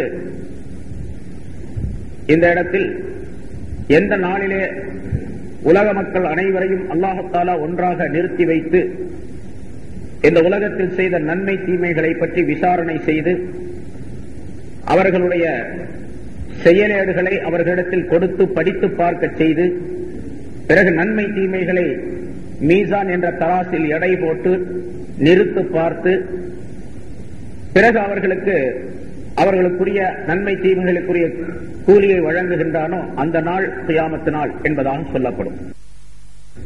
அந்த நாளைத்தான் அல்லாஹ் தஆலா இங்கே குறிப்பிடுகின்றான். உலகம் அழியக்கூடிய நாளுக்கும் கியாமத்து நாள் என்பதாக சொல்லப்படும். உலகம் ஒரு நாள் அழிந்துவிடும். அதற்கு பிறகு அல்லாஹ் தஆலா மனிதர்களை எல்லாம் எழுப்புவான், கேள்வி கணக்கு கேட்பான். அந்த மஹ்ஷர் மைதானத்தில் மனிதர்களை எல்லாம் நிறுத்தி வைத்து அவருடைய கணக்குகளை சரிபார்க்கக்கூடிய நேரம் இருக்கின்றது, அது கியாமத்து நாள். அந்த நாளில்தான் ஒவ்வொருவருடைய கூலியும் நிரப்பமாக தரப்படும். அதற்கு முன்னதாக இந்த வாசகத்தின் மூலமாக அல்லாஹ் தஆலா மற்றொரு கருத்தையும் தெரியப்படுத்துகின்றான். நன்மை செய்தால் அதனுடைய பிரதிபலன்கள் கொஞ்சம் கொஞ்சம் அதற்கு முன்னால் கொடுக்கப்பட்டு இருக்கும், நன்மையோ தீமையோ. பிறகு நிரப்பமாக தருவது கியாமத்து நாளில். ஒருவர் வேலை செய்கின்றார் ஒரு முதலாளி இடத்துல. ஒரு நாள் காலையில் வேலைக்கு சென்றால் மாலையில் அவருக்கு கூலி கொடுக்கப்படும் என்று வைத்துக் கொண்டால், காலையிலிருந்து வேலை செஞ்சுக்கிட்டே இருக்கிறார். ஒரு நாளைக்கு 100 ரூபாய் கூலி அப்படின்னு சொல்லி பேசப்படுகின்றது. அவர் இடையில ஒரு 10 மணிக்கு 12 மணிக்கு 3 மணிக்கு 4 மணிக்கு ஏதாச்சும் கொஞ்சம் காசுகளை வாங்கிக்கிறார் முதலாளிகிட்ட. ஆனா வேலை முடிக்கிறது சாயந்தரம் 6 மணி 8 மணிக்கு முடிக்கிறாங்கன்னு வச்சுங்க. இவருக்கு பேசப்பட்ட கூலி நிரப்பமாக தரப்படக்கூடிய நேரம் எது? கடைசி நேரம் தான். இடையில கொஞ்சம் கூலி வாங்கினா பாருங்க, அது இடையில கொடுக்கப்பட்டது. அதே மாதிரி அல்லாஹ் தஆலா சொல்லுகின்றான், இவர் இறந்த சக்ராத்துடைய நேரத்திலிருந்து, இவர் இறந்து விடக்கூடிய சக்ராத்துடைய நேரத்திலிருந்து கியாமத் நாள்ல மஹ்ஷர் மைதானத்திலே கொண்டு போய் நிறுத்தி வைத்து அவருக்கு கேள்வி கணக்கு கேட்கப்பட்டு மீசான் என்ற தராசில் நன்மைகள் தீமைகள் நிறுத்தப்படக்கூடிய நேரத்தில் கடைசியாக முழுமையாக கொடுக்கப்படும். இந்த சக்ராத்துடைய நேரத்திலிருந்து அது வரைக்கும் கொஞ்சம் கொஞ்சமா சில கூலிகள் அல்லாஹ் தஆலா கொடுத்திருப்போம். நல்லவராக இருந்தால் நல்லது, கெட்டவராக இருந்தால் கெட்டது. அது எப்படி? கூலிங்கிறது கடைசியில தர்றதுதான், இடையில எப்படி கிடைக்கும்? உலக நடைமுறையை வைத்தே அல்லாஹ் தஆலா தன்னுடைய நியதியையும் அமைத்து வைத்திருக்கின்றார். அல்லாஹ் தஆலா சொல்லுகின்றான், இவர் இறந்த சக்ராத்துடைய நேரத்திலிருந்து, இவர் இறந்து விடக்கூடிய சக்ராத்துடைய நேரத்திலிருந்து கியாமத் நாள்ல மஹ்ஷர் மைதானத்திலே கொண்டு போய் நிறுத்தி வைத்து அவருக்கு கேள்வி கணக்கு கேட்கப்பட்டு மீசான் என்ற தராசில் நன்மைகள் தீமைகள் நிறுத்தப்படக்கூடிய நேரத்தில் கடைசியாக முழுமையாக கொடுக்கப்படும். இந்த சக்ராத்துடைய நேரத்திலிருந்து அது வரைக்கும் கொஞ்சம் கொஞ்சமா சில கூலிகள் அல்லாஹ் தஆலா கொடுத்திருப்போம். நல்லவராக இருந்தால் நல்லது, கெட்டவராக இருந்தால் கெட்டது. அது எப்படி? கூலிங்கிறது கடைசியில தர்றதுதான், இடையில எப்படி கிடைக்கும்? உலக நடைமுறையை வைத்தே அல்லாஹ் தஆலா தன்னுடைய நியதியையும் அமைத்து வைத்திருக்கின்றார். சக்ராத்துடைய நேரத்தில் அவருக்கு லேசான ரூஹ் வாங்கப்படக்கூடிய நிலை, சக்ராத்துடைய அந்த கஷ்டத்தை லேசாக்கி வைப்பது, பிறகு கபரில் இருக்கக்கூடிய நேரத்தில் கேள்வி கணக்கு லேசாக கேட்கப்படுவது, கபரில் சொர்க்கக்கூடிய அந்த இனிமையான வாழ்க்கையை அவர் அனுபவிக்க செய்வது, அதில் போன்றவான அதுக்கு விளக்கங்கள் எல்லாம் சொல்லப்பட்டன. கேள்வி கணக்கு கேட்டுவிட்டு அந்த மலக்குகள் அந்த மனிதனிடத்தில் சொல்லிச் செல்லுகின்றார்கள், நீ புது மாப்பிள்ளையை போன்று தூங்கிக் கொண்டிரு என்பதாக. எழுப்பப்படும் நாள் வரைக்கும் அப்படி சுகமாக இருக்கக்கூடிய ஒரு வாழ்க்கை அவர் கபரில் கிடைக்கின்றது. ஆலமுல் பர்ஸக் என்ற அந்த உலகத்திலே கிடைக்கின்றது. அதுல எவ்வளவு நாள் இருப்பாரா? அதுல சில பேருக்கு நீண்ட காலமா இருக்கு, சில பேருக்கு கம்மியான காலமா இருக்கும். ஆதம் அலைஹிஸ்ஸலாத்து காலத்தில் மௌத்தானவங்க எல்லாம் இன்னும் வந்து கபரில் இருந்துகிட்டு இருக்கிறாங்க. அந்த ஆலமுல் பர்ஸக் என்ற உலகத்தில் இருக்கிறாங்க. நல்லவர்களாக இருந்தால் ஒரு சுகபோகத்தில் இருக்கிறாங்க, கெட்டவர்களாக இருந்தால் தண்டனையிலே இருக்கிறாங்க, வேதனைப்பட்டுக் கொண்டே இருக்கிறார்கள்.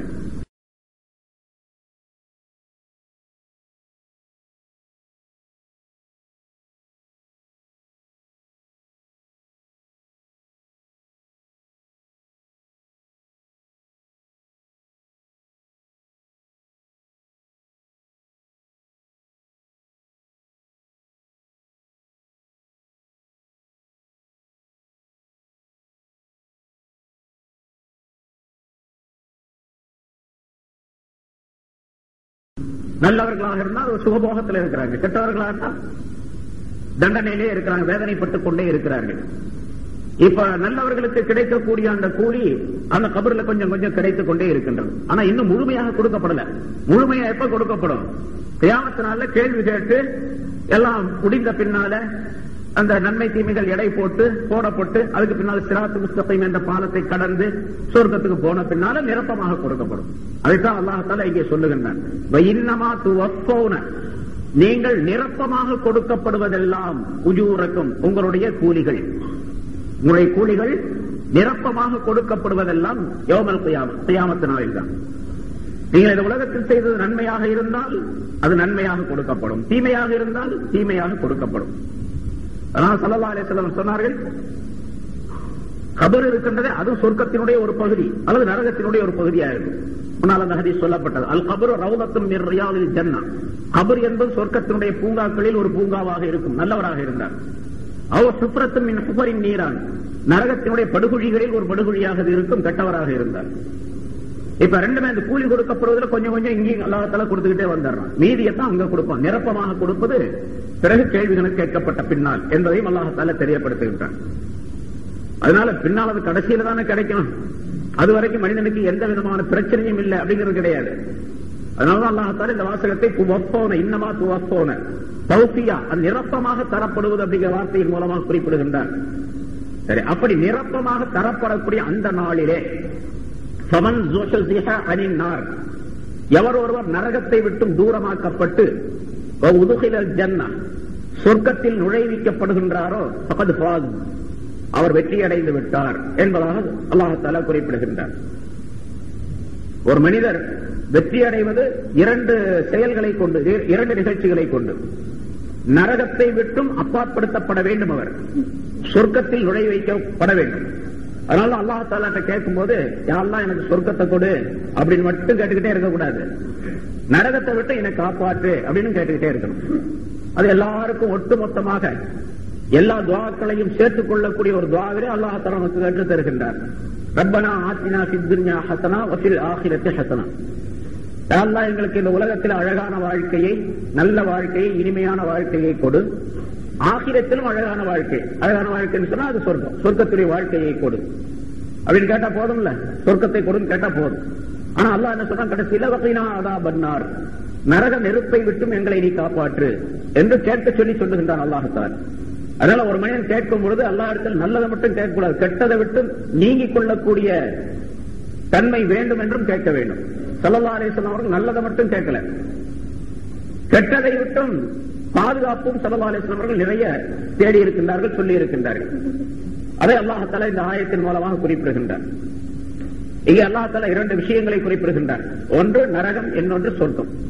நரகத்தை விட்டு நீங்கி சொர்க்கத்திற்கு சென்று விட்டால் அவர் வெற்றியாளர் என்பதாக. கேட்டா சில பேர் நரகத்தை விட்டு நீங்கிடுவாங்க, சொர்க்கத்துக்கு செல்ல முடியாம இருக்கும். அப்படி சில பேர் இருக்கிறாங்க. ஒரு கூட்டம் சொர்க்கம் போகும், இன்னொரு கூட்டம் நரகத்துக்கு போகும். சொர்க்கத்துக்கு நரகத்துக்கு இடையில ஒரு இடம் உண்டு, அதுக்கு பேர் ஆராஃப் அப்படின்னு சொல்றது. சூரத்துல் ஆராஃப்னே ஒரு அத்தியாயத்தை அல்லாஹ் தஆலா இறக்கி வைத்திருக்கிறார். அந்த ஆயத்துகளிலே அந்த இடத்துல அல்லாஹ் தஆலா அதை பற்றி சொல்லி தருகின்றார். ஆராஃப் அப்படின்னு சொல்ற சொர்க்கத்துக்கு நரகத்துக்கு இடையில உள்ள ஒரு பகுதி, அது உயரமான ஒரு மதில் சுவர் மாதிரி இருக்குன்னு வச்சுக்கோங்க. மதில் சுவர் மாதிரி ஒரு பகுதி அது. அது மேல அவர்கள் வைக்கப்பட்டு இருப்பார்கள், அமர்த்தப்பட்டு இருப்பார்கள்.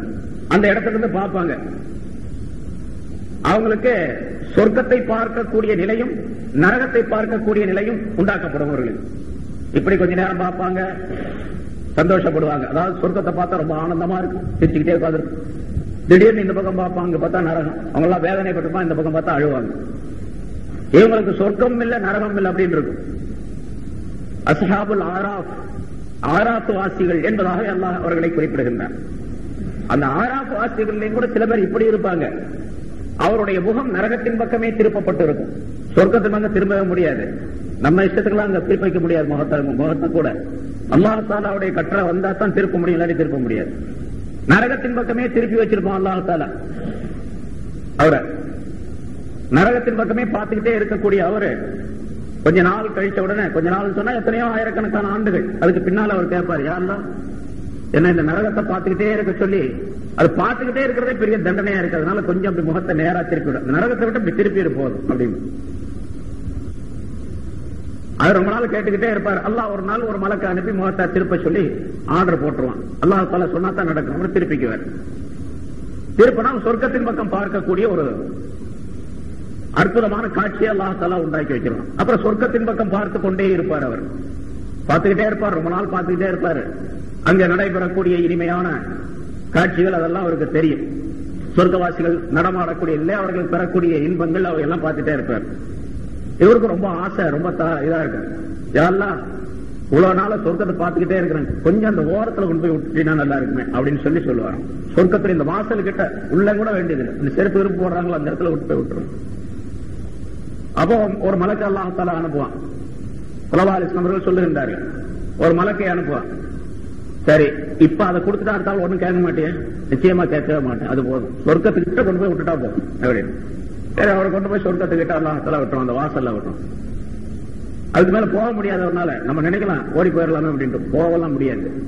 அந்த இடத்துல உட்கார்ந்து இருப்பாரு. சொர்க்கவாசிகள் உள்ள அந்த இன்பங்கள்லாம் பார்த்துக்கிட்டே இருப்பார். இப்ப சொர்க்கத்தினுடைய அந்த இனிமையான காற்று வாடை எல்லாம் வீசிக்கிட்டு இருக்கும். இருக்கு பார்த்துக்கிட்டே ரொம்ப நாள் கழிச்ச உடனே சொர்க்கத்துக்கு வெளியே இருக்கிறாரு. இப்ப கேட்டுக்கு வெளியே, யாரெல்லாம் இந்த கேட்டுக்கு வெளியவே ரொம்ப நாள் உட்கார வச்சிருக்கிறீங்க, கொஞ்சம் அப்படி உள்ள கொண்டு போய் வச்சுட்டீங்கன்னா நல்லா இருக்குமே அப்படின்னு சொல்லி சொல்லுவார்.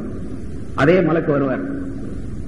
என்ன பாருங்க, ரொம்ப நாளா உனக்கு முதல்ல சொன்னேன் இல்ல, நான் இது தவிர வேற எதையும் கேட்க மாட்டேன் அப்படின்னு சொல்லி சொன்னேன். இப்ப ரொம்ப ஆசையா இருக்கு, கொஞ்சம் முன்னால கொண்டு போய் வச்சுக்கிறேன். சரி, இப்ப உள்ள கொண்டு போய் விட்டுற சொல்றேன், அல்லாஹ் தஆலா சொல்ல விட்டுற சொல்றேன், அதுக்கு மேல எதுவும் கேட்க மாட்டேன், நிச்சயமா இதுக்கு மேல எதுவுமே கேட்க மாட்டேன், அது போதும். சரி, உள்ள கொண்டு போய் வச்சிருவோம். அல்லாஹ் தஆலா அந்த இடத்துல இருந்துகிட்டே இருப்பாரு. ரொம்ப நாள் கழிச்ச உடனே மறுபடியும் யாரெல்லாம் இந்த சொர்க்கவாசிகள்லாம் இவ்வளவு இன்பமா இருக்கிறாங்களா, அதை பார்த்து பார்த்து எனக்கு ரொம்ப கஷ்டமா இருக்குது, அந்த இன்பங்களை அனுபவிக்கக்கூடிய ஒரு நிலையை எனக்கு கொஞ்சம் நீ கொடுத்தீங்கன்னா நல்லா இருக்குங்க, கொஞ்சம் உள்ள சொர்க்கத்துக்கு உள்ள அப்படி போற மாதிரி ஒரு ஏற்பாடு செஞ்சு நல்லா இருக்கு. அப்புறம் அந்த மலைக்கு அல்லாஹ் தஆலா அனுப்புவான். ஏன்பா நீ முதல்ல என்கிட்ட வாக்குறுதி செஞ்சியா இல்லையா, நம்ம வேற எதையும் கேட்க மாட்டேன் சொன்னேன், இப்ப ரொம்ப ஆசையா இருக்கு, உள்ள கொண்டு போய் விட்டா நல்லா இருக்கு அப்படின்னு சொன்னோன்னா அல்லாஹ் தஆலா சொல்லுவானா, ஸல்லல்லாஹு அலைஹி வஸல்லம் அவர்கள் சொல்லுவாங்க. ஸல்லல்லாஹு அலைஹி வஸல்லம் இடத்துல சிரிச்சாங்க. சிரிச்சிட்டு சொன்னாங்க, அல்லாஹ் தஆலா சிரிச்சிருவான், சரி நீ உள்ள போ, உனக்கு சொர்க்கத்துல இந்த நீ துன்யாவில் வாழ்ந்து கொண்டிருந்தாய் அல்லவா, இந்த பூமியை போன்று பல மடங்கு விசாலம் உள்ள இடம் உனக்கு வழங்கப்படும் அப்படின்னு சொல்லி அல்லாஹ் தஆலா சொல்லிடும். பூமியை போல, புரசவாகத்தை போல இல்ல, இந்த பூமி எவ்வளவு பெருசு இருக்குது, 24,000 அதாவது 42,000 கிலோமீட்டர் சுத்தளவு, அவ்வளோ பெரிய இடம். அதல்ல, இதை போல பல மடங்கு இடம் உனக்கு சொந்தம் அப்படின்னு சொல்றோம். அந்த மனிதன் கேப்பா, யாரெல்லாம் எனக்கு கிண்டல் பண்றியான்னு கேட்பான். அந்த ஆளு சொர்க்கத்தை உள்ள இருந்து வெளியே இருந்து உள்ள கொண்டு போய் வச்சிருச்சா முதல்ல மாட்டேன்னு சொல்லிட்டு இருந்தான். இப்போ இந்த பூமியை போல பல மடங்கு இடம் அப்படின்னு சொன்னா, இந்த பூமியை போன்று பல மடங்கு இடம் அவனுக்கு கிடைக்கும். இந்த கடைசியில போறான் பாருங்க அந்த ஆளு, முதல்ல போனவங்களுக்கு எல்லாம் அவ்வளவு பெருசு இருக்கு. இது சொர்க்கத்துடைய நிலை. அதனாலதான் ஸல்லல்லாஹு அலைஹி வஸல்லம் அவர்கள் சொல்லுகின்றார்கள், சொர்க்கத்தினுடைய இன்பம் எப்படிப்பட்டது என்று சொன்னால், அல்லாஹ் தஆலா சொல்லுவதாக ஸல்லல்லாஹு அலைஹி வஸல்லம் சொல்லுகின்றார்கள், அஅதத்து லிஇபாதிய ஸாலிஹீன மா லா ஐனுன் ரஅத் வலா உதுனுன் சமிஅத் வலா கத்ர அலா கல்பி பஷர். என்னுடைய நல்லடியார்களுக்காக வேண்டிய சொர்க்கத்திலே ஏராளமான இன்பங்களை நான் தயார் செய்து வைத்திருக்கின்றேன். எந்த கண்களும் பார்த்திருக்க முடியாத இன்பங்கள், உலகத்தில் எந்த கண்ணாலையும் பார்த்திருக்க முடியாது. இங்க நம்ம பார்க்கிறோம் நிறைய இன்பமான காட்சிகள்லாம் நிறைய பார்க்கிறோம். கோல்டன் பீச்சுக்கு போனா, எம்ஜிஎம்க்கு போனா, அங்க போனா, இங்க போனா, அப்புறம் மேல நாட்டுகள்லாம் போனா ஏராளமான இன்பங்கள். அங்கெல்லாம் பாத்தீங்கன்னா நிறைய பலவிதமான காட்சிகள் இருக்குது.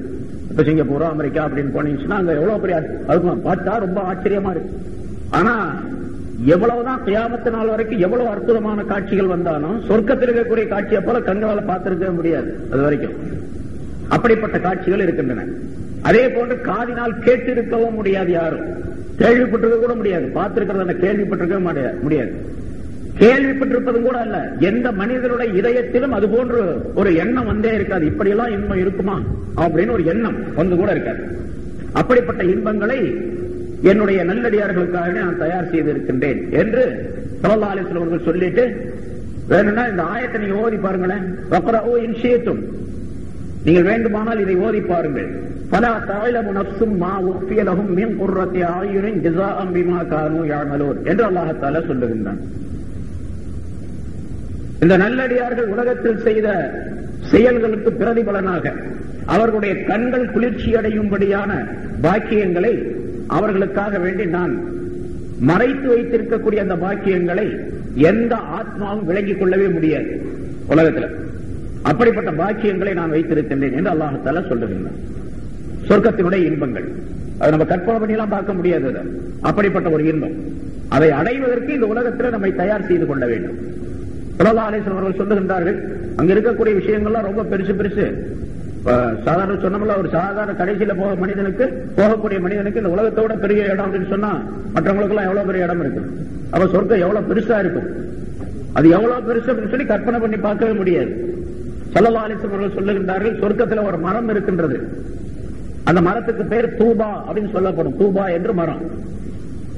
அந்த சொர்க்கத்துடைய அந்த மரத்துக்கு நிழல் இருக்கும். மரம் சொன்னா பெரிய ஆலமரம், அரச மரம் அப்படின்னு சொல்ல, அரச மரம் சொன்னா ரொம்ப பெருசா இருக்கும் இல்ல ஆலமரம். அது மாதிரி பெரிய மரம். எவ்வளவு பெரிய மரம் அப்படின்னு கேட்டா, அந்த மரத்துடைய நிழலில் வேகமாக செல்லக்கூடிய ஒரு குதிரை வீரன் ஒரு குதிரையில ஏறி 100 ஆண்டுகள் செல்ல முடியும். அந்த நிழல்லையே, மரத்துடைய நிழல்ல 100 வருஷம் போகலாம். குதிரையில நடந்தல்ல. ஒரு குதிரை சாதாரணமாக ஓடக்கூடிய அளவு தெரியுமா? ஒரு நாளைக்கு சொன்னா ஒரு பகல் நேரத்தில் குதிரை ஓடக்கூடிய தூரம் 300 மைல் ஓடும். கிட்டத்தட்ட 450-480 கிலோமீட்டர் ஆகுது. கிட்டத்தட்ட 500 கிலோமீட்டர் வச்சுங்களேன் ஒரு நாளைக்கு ஓடக்கூடியது. அது மாதிரி 100 வருஷத்துக்கு ஓடிச்சுன்னு சொன்னா எவ்வளவு தூரம் இருக்கும்? அவ்வளவு தூரம் அந்த மரத்தினுடைய நிழல் இருக்கும். அப்படின்னா மரம் எவ்வளவு பெருசு இருக்கும் அப்படின்னு ஸல்லல்லாஹு அலைஹி வஸல்லம் சொல்லி காட்டுகின்றார்கள். ஸல்லல்லாஹு அலைஹி வஸல்லம் அவர்கள் இந்த ஆயத்தை சொல்லி, ஃபமன் ஸுஹ்ஸிஹ அனின் நாரி வ உத்கிலல் ஜன்னah ஃபகத் ஃபாஸ், எவர் ஒருவர் நரகத்தை விட்டும் தூரமாக்கப்பட்டு சொர்க்கத்தில் நுழைவிக்கப்படுகின்றாரோ அவர் வெற்றி ஆயிட்டார் அப்படின்னு சொல்றாங்க. அல்லாஹ் தஆலா சொல்றாங்க. அதுக்கு ஸல்லல்லாஹு அலைஹி வஸல்லம் சொல்றாங்க, எவர் ஒருவர் நரகத்தை விட்டும் தூரமாக்கப்பட்டு சொர்க்கத்தில் நுழைவிக்கப்பட வேண்டும் என்று விரும்பினால், யாருக்காவது அப்படி விருப்பம் இருந்தால் நரகத்தை விட்டும் தூரமாக்கப்பட்டு சொர்க்கத்திற்குள் நுழையணும். அதுதான் எல்லாருக்கும் தெரியும். அப்படின்னா என்ன செய்யணும் தெரியுமா? பல் யுதுரிக்குஹு மனியத்துஹு வஹுவ யுமினு பில்லாஹி வல் யௌமில் ஆகிர். அவர் மௌத்தாகக்கூடிய நேரத்தில் அல்லாஹ்வையும் ஆகிரத்தையும், அல்லாஹ்வையும் மறுமையினாலையும் ஈமான் கொண்டவராய் இருக்கும் நிலைமையில் அவருடைய மௌத்து வரட்டும், அவருக்கு வரட்டும். அவர் மௌத்து வரும்போது மூமினா, பக்கா மூமினா இருக்கணும். அந்த நிலையில் மௌத்து வந்துச்சுன்னா சொன்ன சொர்க்கத்துக்கு போயிடுவார், நரகத்தை விட்டு தூரமாயிடுவார். அது மட்டுமல்ல, இன்னொரு செய்யணும். வல் யஅதி இலன்னாசி மா யுஹிப்பு அன் யுஅதா இலைஹி. மனிதர்களிடத்தில் இவர் எப்படி நடந்து கொள்ள வேண்டும் என்றால், மற்றவர் இவரிடத்தில் எப்படி நடந்து கொள்ள வேண்டும் என்று விரும்புகின்றாரோ அப்படி இவர் மற்றவரிடத்தில் நடந்து கொள்ள வேண்டும். நீங்கெல்லாம் என்கிட்ட எப்படி நடந்து கொள்ளணும் அப்படின்னா எனக்கு ஒரு விருப்பம் இருக்குமா இல்லையா? அதே மாதிரி எல்லோரிடத்தில் நான் நடந்து கொள்ள வேண்டும். அது இன்னொரு ஹதீஸ்ல ஸல்லல்லாஹு அலைஹி வஸல்லம் இப்படி சொல்றாங்க, வஹிப்ப லின்னாசி மா துஹிப்பு லினஃப்ஸிக். உனக்கு எது விருப்பமோ அதையே மற்றவர்களுக்கும் நீ விரும்பு. எனக்கு என்ன விருப்பமோ அதே மற்றவர்களுக்கு. எனக்கு என்ன விருப்பம்? இந்த உலகத்துல நான் சுகமா இருக்கணும், காசு பணம் நிறைய கிடைக்கணும், நல்லா சம்பாதிக்கணும், வீடு கட்டணும், பங்களா வாங்கணும், கார் வாங்கணும் அப்படின்லாம் நினைக்கிறேன்ல. அதே மாதிரி எல்லாருடைய, அவன் மட்டும் கார் வாங்கிட்டான், ஏன்டா வாங்கினாவன் அப்படின்னா, இப்ப நான் எனக்கு மட்டும் கார் வேணும், அவருக்கு மட்டும் கார் வேணாமா? அவருக்கு மட்டும் பங்களா, எனக்கு மட்டும் பங்களா வேணும், அவருக்கு மட்டும் பங்களா. அதே எனக்கு என்ன விருப்பமோ அதையே விரும்ப வேண்டும். அடுத்தவருக்கு கொடுக்கப்பட்டதுல பொறாமை இருக்கக்கூடாதுன்னு அர்த்தம். வஞ்சக எண்ணம் இருக்கக்கூடாது. அதே மாதிரி ஒவ்வொருவரும் இதுல நிறைய விளக்கங்கள் இருக்கு, ஏராளமான விளக்கங்கள். ஒருத்தர் கடை வச்சிருக்கிறாரு, அந்த கடை வச்சிருக்கிறவரு ஒரு மளிகை கடை வச்சிருக்காருன்னு வச்சுக்க, அவர் போய் இன்னொரு கடையில போய் சாமான் வாங்குறாரு. ஏதாவது ஒரு ஜவுளி கடையில, இரும்பு கடையில. அந்த இரும்பு கடையில போய் சாமான்கள் அவருடைய தேவைக்காண்டி வாங்கும்போது இரும்பு கடைக்காரன் குறைச்சலா நிறுத்து கொடுத்தான்னு வச்சுங்க, 1 டன்னுக்கு 3/4 டன்னு கொடுக்குறான் அப்படின்னு சொன்னா இவருக்கு எப்படி இருக்கும்? ரொம்ப மோசமான ஆளுங்க, 1 டன்னுக்கு 3/4 டன் இருக்கிறான் அப்படின்னு. இதே செயல இவர் மளிகை கடை வச்சிருக்காருல்ல, இவரு செய்யணும், கலப்படம் செய்யக்கூடாது, அளவு நிறுவையில குறைவு செய்யக்கூடாது. அப்ப அவருக்கு மாதிரி தானே இவருக்கும், இவர் மாதிரி தானே அவரும் இருக்கணும்னு விரும்புறாருல்ல, அதே மாதிரி இவரும் இருக்கு. அதான் அஹிப்ப லின்னாசி மா துஹிப்பு லினஃப்ஸிக் அப்படிங்கிறது. இதே மாதிரி ஒவ்வொரு செயலிலும் தனக்கு எது விருப்பமோ அதையே மற்றவருக்கும் விரும்ப வேண்டும். அது அல்லாததை மற்றவர் எப்படியோ போயிட்டு நமக்கு மட்டும் இப்படி சுகமா இருக்கக்கூடிய நன்றாக இருக்கக்கூடிய நிலை வேண்டும் அப்படின்னு விரும்பினா அந்த மனிதர் சொர்க்கம் போக முடியாது, நரகத்தை விட்டு தூரமாக முடியாது அப்படிங்கிறாங்க. 2 விஷயங்கள். சொர்க்கத்திற்கு செல்ல வேண்டும் என்று சொன்னால் நரகத்தை விட்டு தூரமாக 2 விஷயங்களை ஸல்லல்லாஹு அலைஹி வஸல்லம் சொல்லுகின்றார்கள். மரணம் வரக்கூடிய நேரத்தில் அல்லாஹ்வையும் ஆகிரத்தையும் நம்பிக்கை கொண்ட சரியான மூமினாக அவர் இருக்க வேண்டும். பிறகு அதற்காக வேண்டி உலகத்தில் வாழக்கூடிய நேரத்தில் தன்னை தயார்படுத்திக் கொள்ள வேண்டும். அதுதான் மற்றவர்களுக்கு என்ன, தனக்கு என்ன விருப்பமோ அதையே மற்றவர்களுக்கு விரும்புவது. இவருக்கு எப்படி நிகழ வேண்டும் என்று விரும்புகின்றாரோ அதே போன்று மற்றவருக்கு வர வேண்டும், நிகழ வேண்டும். அதை அல்லாஹ் தஆலா குர்ஆன்ல மற்றொரு இடத்துல சொல்வது முன்னால் அந்த ஆயத் சொல்லப்பட்டிருக்கு. வலா தமூத்துன்ன இல்லா வ அன்தும் முஸ்லிமூன். நீங்கள் முஸ்லிம்களாக இருக்கும் நிலைமையிலே தவிர மௌத்தாக வேண்டாம் என்று அல்லாஹ் குறிப்பிடுகின்றார். நீங்கள் மரணிக்கக்கூடிய நேரத்தில் முஸ்லிமாக இருக்க வேண்டும். முஸ்லிமாக இருக்க வேண்டும் என்று சொன்னா வெறுமனே பேர் அப்துல் காதர் அப்துல்லான் பேர் இருக்கிறதல்ல, இஸ்லாத்துடைய காரியங்கள் அனைத்தையும் செய்து முடித்தவராக இருக்கும் நிலைமையில் அப்படின்னு அர்த்தம். எல்லா காரியங்களையும் செய்து முடித்த நிலையில நீங்க எந்த கடமைகளிலும் பழுது இருக்கக்கூடாது. அப்படி ஏதாவது பழுது குறைகள் இருந்திருந்தால் அதற்காக வேண்டி அந்த குறைகளை நிவர்த்தி செய்வதற்கு என்ன சட்டங்கள் உண்டுமோ அதை செய்து முடித்தவராக இருக்க வேண்டும். முஸ்லிமாக இருக்கும் நிலைமையிலே தவிர நீங்கள் மௌத்தாக வேண்டாம் என்பதாக சொல்றார். முஸ்லிமாகத்தான் மௌத்தாக வேண்டும். மரணமாக கூடிய நேரத்தில் முஸ்லிமாக மௌத்தாகணும் அப்படின்னு சொன்னா இருக்கக்கூடிய நேரத்தில் முஸ்லிமாக வாழ்ந்து கொண்டிருக்க வேண்டும். மௌத்தாகும் போதுதானே முஸ்லிமாக மௌத்தாக சொல்லியிருக்கோம். அல்லாஹ் தஆலா அப்போ பாத்துக்கலாம் கடைசியில அப்படின்னு இருக்கிறார் ஒருத்தர். அது எப்ப மௌத் வரும்னு தெரியாது. இவர் முஸ்லிமா அப்புறமேல ஆகலாம் முஸ்லிமாக அப்படி நினைச்சுக்கிட்டே இருப்பார். திடீர்னு மௌத் வந்து போயிடுவார். அதனால வாழ்ந்து கொண்டிருக்கக்கூடிய நேரத்திலேயே இஸ்லாத்தினுடைய சட்டங்களை கடைபிடித்து வாழ வேண்டும். இறக்கக்கூடிய தருணத்திலே அவர் இஸ்லாத்தின் மீது மௌத்தாகக்கூடிய பாக்கியத்தை அல்லாஹ் தஆலா தந்துடுவார். அதை அல்லாஹ் தஆலா சொல்லி காட்டுகின்றார். இங்க முதல்ல சொர்க்கத்தினுடைய அந்த இன்பங்களை அல்லாஹ் தஆலா குறிப்பிட்டு அதே போன்ற நரகத்தை விட்டு தூரமாக்குவது அதில் அல்லாஹ் தஆலா குறிப்பிடுகின்றார். நரகத்தை பயந்து கொள்ள வேண்டும் என்பதையும் அல்லாஹ் தஆலா இதன் மூலமாக குறிப்பிடுது. ஏன்னா நரகம் அப்படிங்கிறது அதே மாதிரி சொர்க்கம் எப்படி நம்முடைய கற்பனைக்கு அப்பாற்பட்டது அதே போன்று நரகம் அப்படித்தான். மனிதனுடைய எவ்வளவு பெரிய தண்டனை வேதனை அங்கே கொடுக்கப்படக்கூடிய பல்வேறு விதமான இடையூறுகள் துன்பங்கள் என்று நாம் கணக்கு போடுகின்றோமோ நினைத்து பார்க்கணும் அதை விட அதிகமா இருக்கு. நரகம் எப்படிப்பட்டது ஸல்லல்லாஹு அலைஹி வஸல்லம் அவர்கள் சொல்லுகின்றார்கள். இந்த ஆயத்திற்கு விளக்கம் எழுதக்கூடிய உலமாக்கள் அந்த ஹதீஸை சுட்டி காட்டுகின்றார்கள். ஸல்லல்லாஹு அலைஹி வஸல்லம் அல்லாஹ் தஆலா முதலாக நரகத்தை உண்டாக்கி படைத்து நரகம் படைக்கப்பட்டு தயார் நிலையில் இருக்கின்றது. இப்போ இனிமேல் படைக்கப்பட்டது கிடையாது, இப்ப படைக்கப்பட்டு ரெடியா இருக்குது. நரகத்தை உண்டாக்கி அல்லாஹ் தஆலா மலக்குகளை கொண்டு அதை ஊதுமாறு கட்டளையிட்டார். 1000 வருஷம் அதை ஊதினார்கள். 1000 வருஷம் எல்லா மலக்குகளும் சேர்ந்து ஊதினாங்க. அது சிவந்த நிறமாக ஆனது. நல்ல சிவப்பாயிடுச்சு. ஊத ஊத ஊத என்ன நல்ல சிவந்து போய் அப்படி கோல்டு மாதிரி ஆயிடுச்சு. அதுக்கு பிறகு அல்லாஹ் தஆலா மறுபடியும் கட்டளையிட்டான், இன்னும் ஊதுங்க அப்படின்னு. இன்னொரு 1000 வருஷம் ஊதுனாங்களாம். அது 1000 வருஷம் மறுபடியும் ஊதின உடனே வெண்மை நிறமாக ஆயிடுச்சு, வெள்ளை நிறமா போச்சு. அந்த மேலெல்லாம் சாம்பல் பூத்து அப்படியே உள்ள கணுகுன்னு கணிஞ்சு இருக்குது. மேல சாம்பல் பூத்து அப்படியே இருக்குது. சில நெருப்பை நம்ம ஊதும் போது ஊதி அப்படியே விட்டுட்டோம் சொன்னா கொஞ்ச நேரத்தில் சாம்பல் மேல படந்துடும். உள்ள நெருப்பு இருக்கும், மேல பார்த்தா நெருப்பு மாதிரி தெரியாது. அந்த மாதிரி ஒரு வெள்ளை நிறமாக ஆகிட்டது. அப்புறம் மறுபடியும் அல்லாஹ் தஆலா அதை ஊதச் சொன்னான். மறுபடியும் 3வது தடவை ஒரு 1000 ஆண்டுகள் ஊதப்பட்டன. அப்படி ஊதப்பட்ட போது அது கருப்பு நிறமாக மாறிவிட்டது. ஸல்லல்லாஹு அலைஹி வஸல்லம் சொல்றாங்க கருப்பு நிறமாக ஆகிட்டது. இப்பொழுதும் நரகம் கருப்பு நிறமாக இருக்கின்றது. நரகத்தினுடைய நெருப்பு கருப்பாக இருக்கின்றது. அதனால அங்க ஒரே இருட்டு, வெளிச்சம்லாம் கிடையாது. நரகத்துல சொர்க்கத்துலதான் வெளிச்சம் இருக்கும், நரகத்துல வெளிச்சம்லாம் கிடையாது, இருட்டா இருக்கும். அந்த நரக நெருப்பினுடைய இருட்டே, நெருப்பு வந்தா எப்படி இருட்டா இருக்கும், அது நம்மளுடைய அறிவுக்கு எட்டாது. அதுதான் முன்னால சொல்லியிருக்கேன். ஆகிரத்துறை விஷயம் மட்டும் மனிதனுடைய அறிவுக்கு அப்பாற்பட்ட விஷயம். அது நெருப்பு இருந்துச்சுன்னா வெளிச்சம்ல இருக்கணும். நரகத்தை நெருப்புன்னு சொல்றான், அப்புறம் கடுமையான இருட்டுன்னு வேற சொல்றான் அல்லாஹ் தஆலா. ஆமா, அது இருட்டு தான். அந்த நெருப்பு வெளிச்சம் தராது, இருட்டைத்தான் உண்டாக்கும். அப்படிப்பட்ட இருளான ஒரு இது இன்றும் அது இருளான பயங்கரமான இடமாக இருக்கின்றது அப்படின்னு ஸல்லல்லாஹு அலைஹி வஸல்லம் சொல்றாங்க. ஆனா நரகத்தினுடைய அந்த நெருப்பு இருக்குது பாருங்க, அது ஒரு மூமினான மனிதர் அந்த நரகத்தின் பக்கம் போனார். எல்லாருமே நரகத்தை கடந்துதான் போகணும். நரகம் என்பது ஒரு பெரிய படுகுழி. அது மேல ஒரு பாலம் அமைக்கப்படும், நேரான ஒரு பாலம். அதுக்கு பேர் சிராத்துல் முஸ்தகீம் சொல்ற நேரான வழி, நேரான பாலம் அப்படிங்கிறது. அந்த பாலம் அமைக்கப்படும். அந்த பாலத்தின் மீது ஏறி அந்த பக்கம் போனா தான் சொர்க்கத்துக்கு போகலாம். சொர்க்கத்துக்கு போறது ஒரு பக்கம் மஹ்ஷர் மைதானம், கேள்வி கணக்கு கேட்பதற்கான மக்கள் எல்லாம் நிறுத்தி வைக்கப்பட்டிருப்பாங்க. அதுக்கு அந்த பக்கம் கொஞ்சம் தூரம் தள்ளி சொர்க்கம் இருக்கும். அந்த சொர்க்கத்திற்கு இந்த மஹ்ஷர் மைதானத்துக்கு இடையில ஒரு பெரிய பாதாளமான படுகொழி ஒண்ணு இருக்கும். அது எவ்வளவு பெருசு இருக்குன்னு கணக்கெல்லாம் போட முடியாது, அவ்வளவு பெருசு இருக்கும். எவ்வளவு பெருசுன்னு சொல்ல முடியாது, அவ்வளவு பெருசு அது.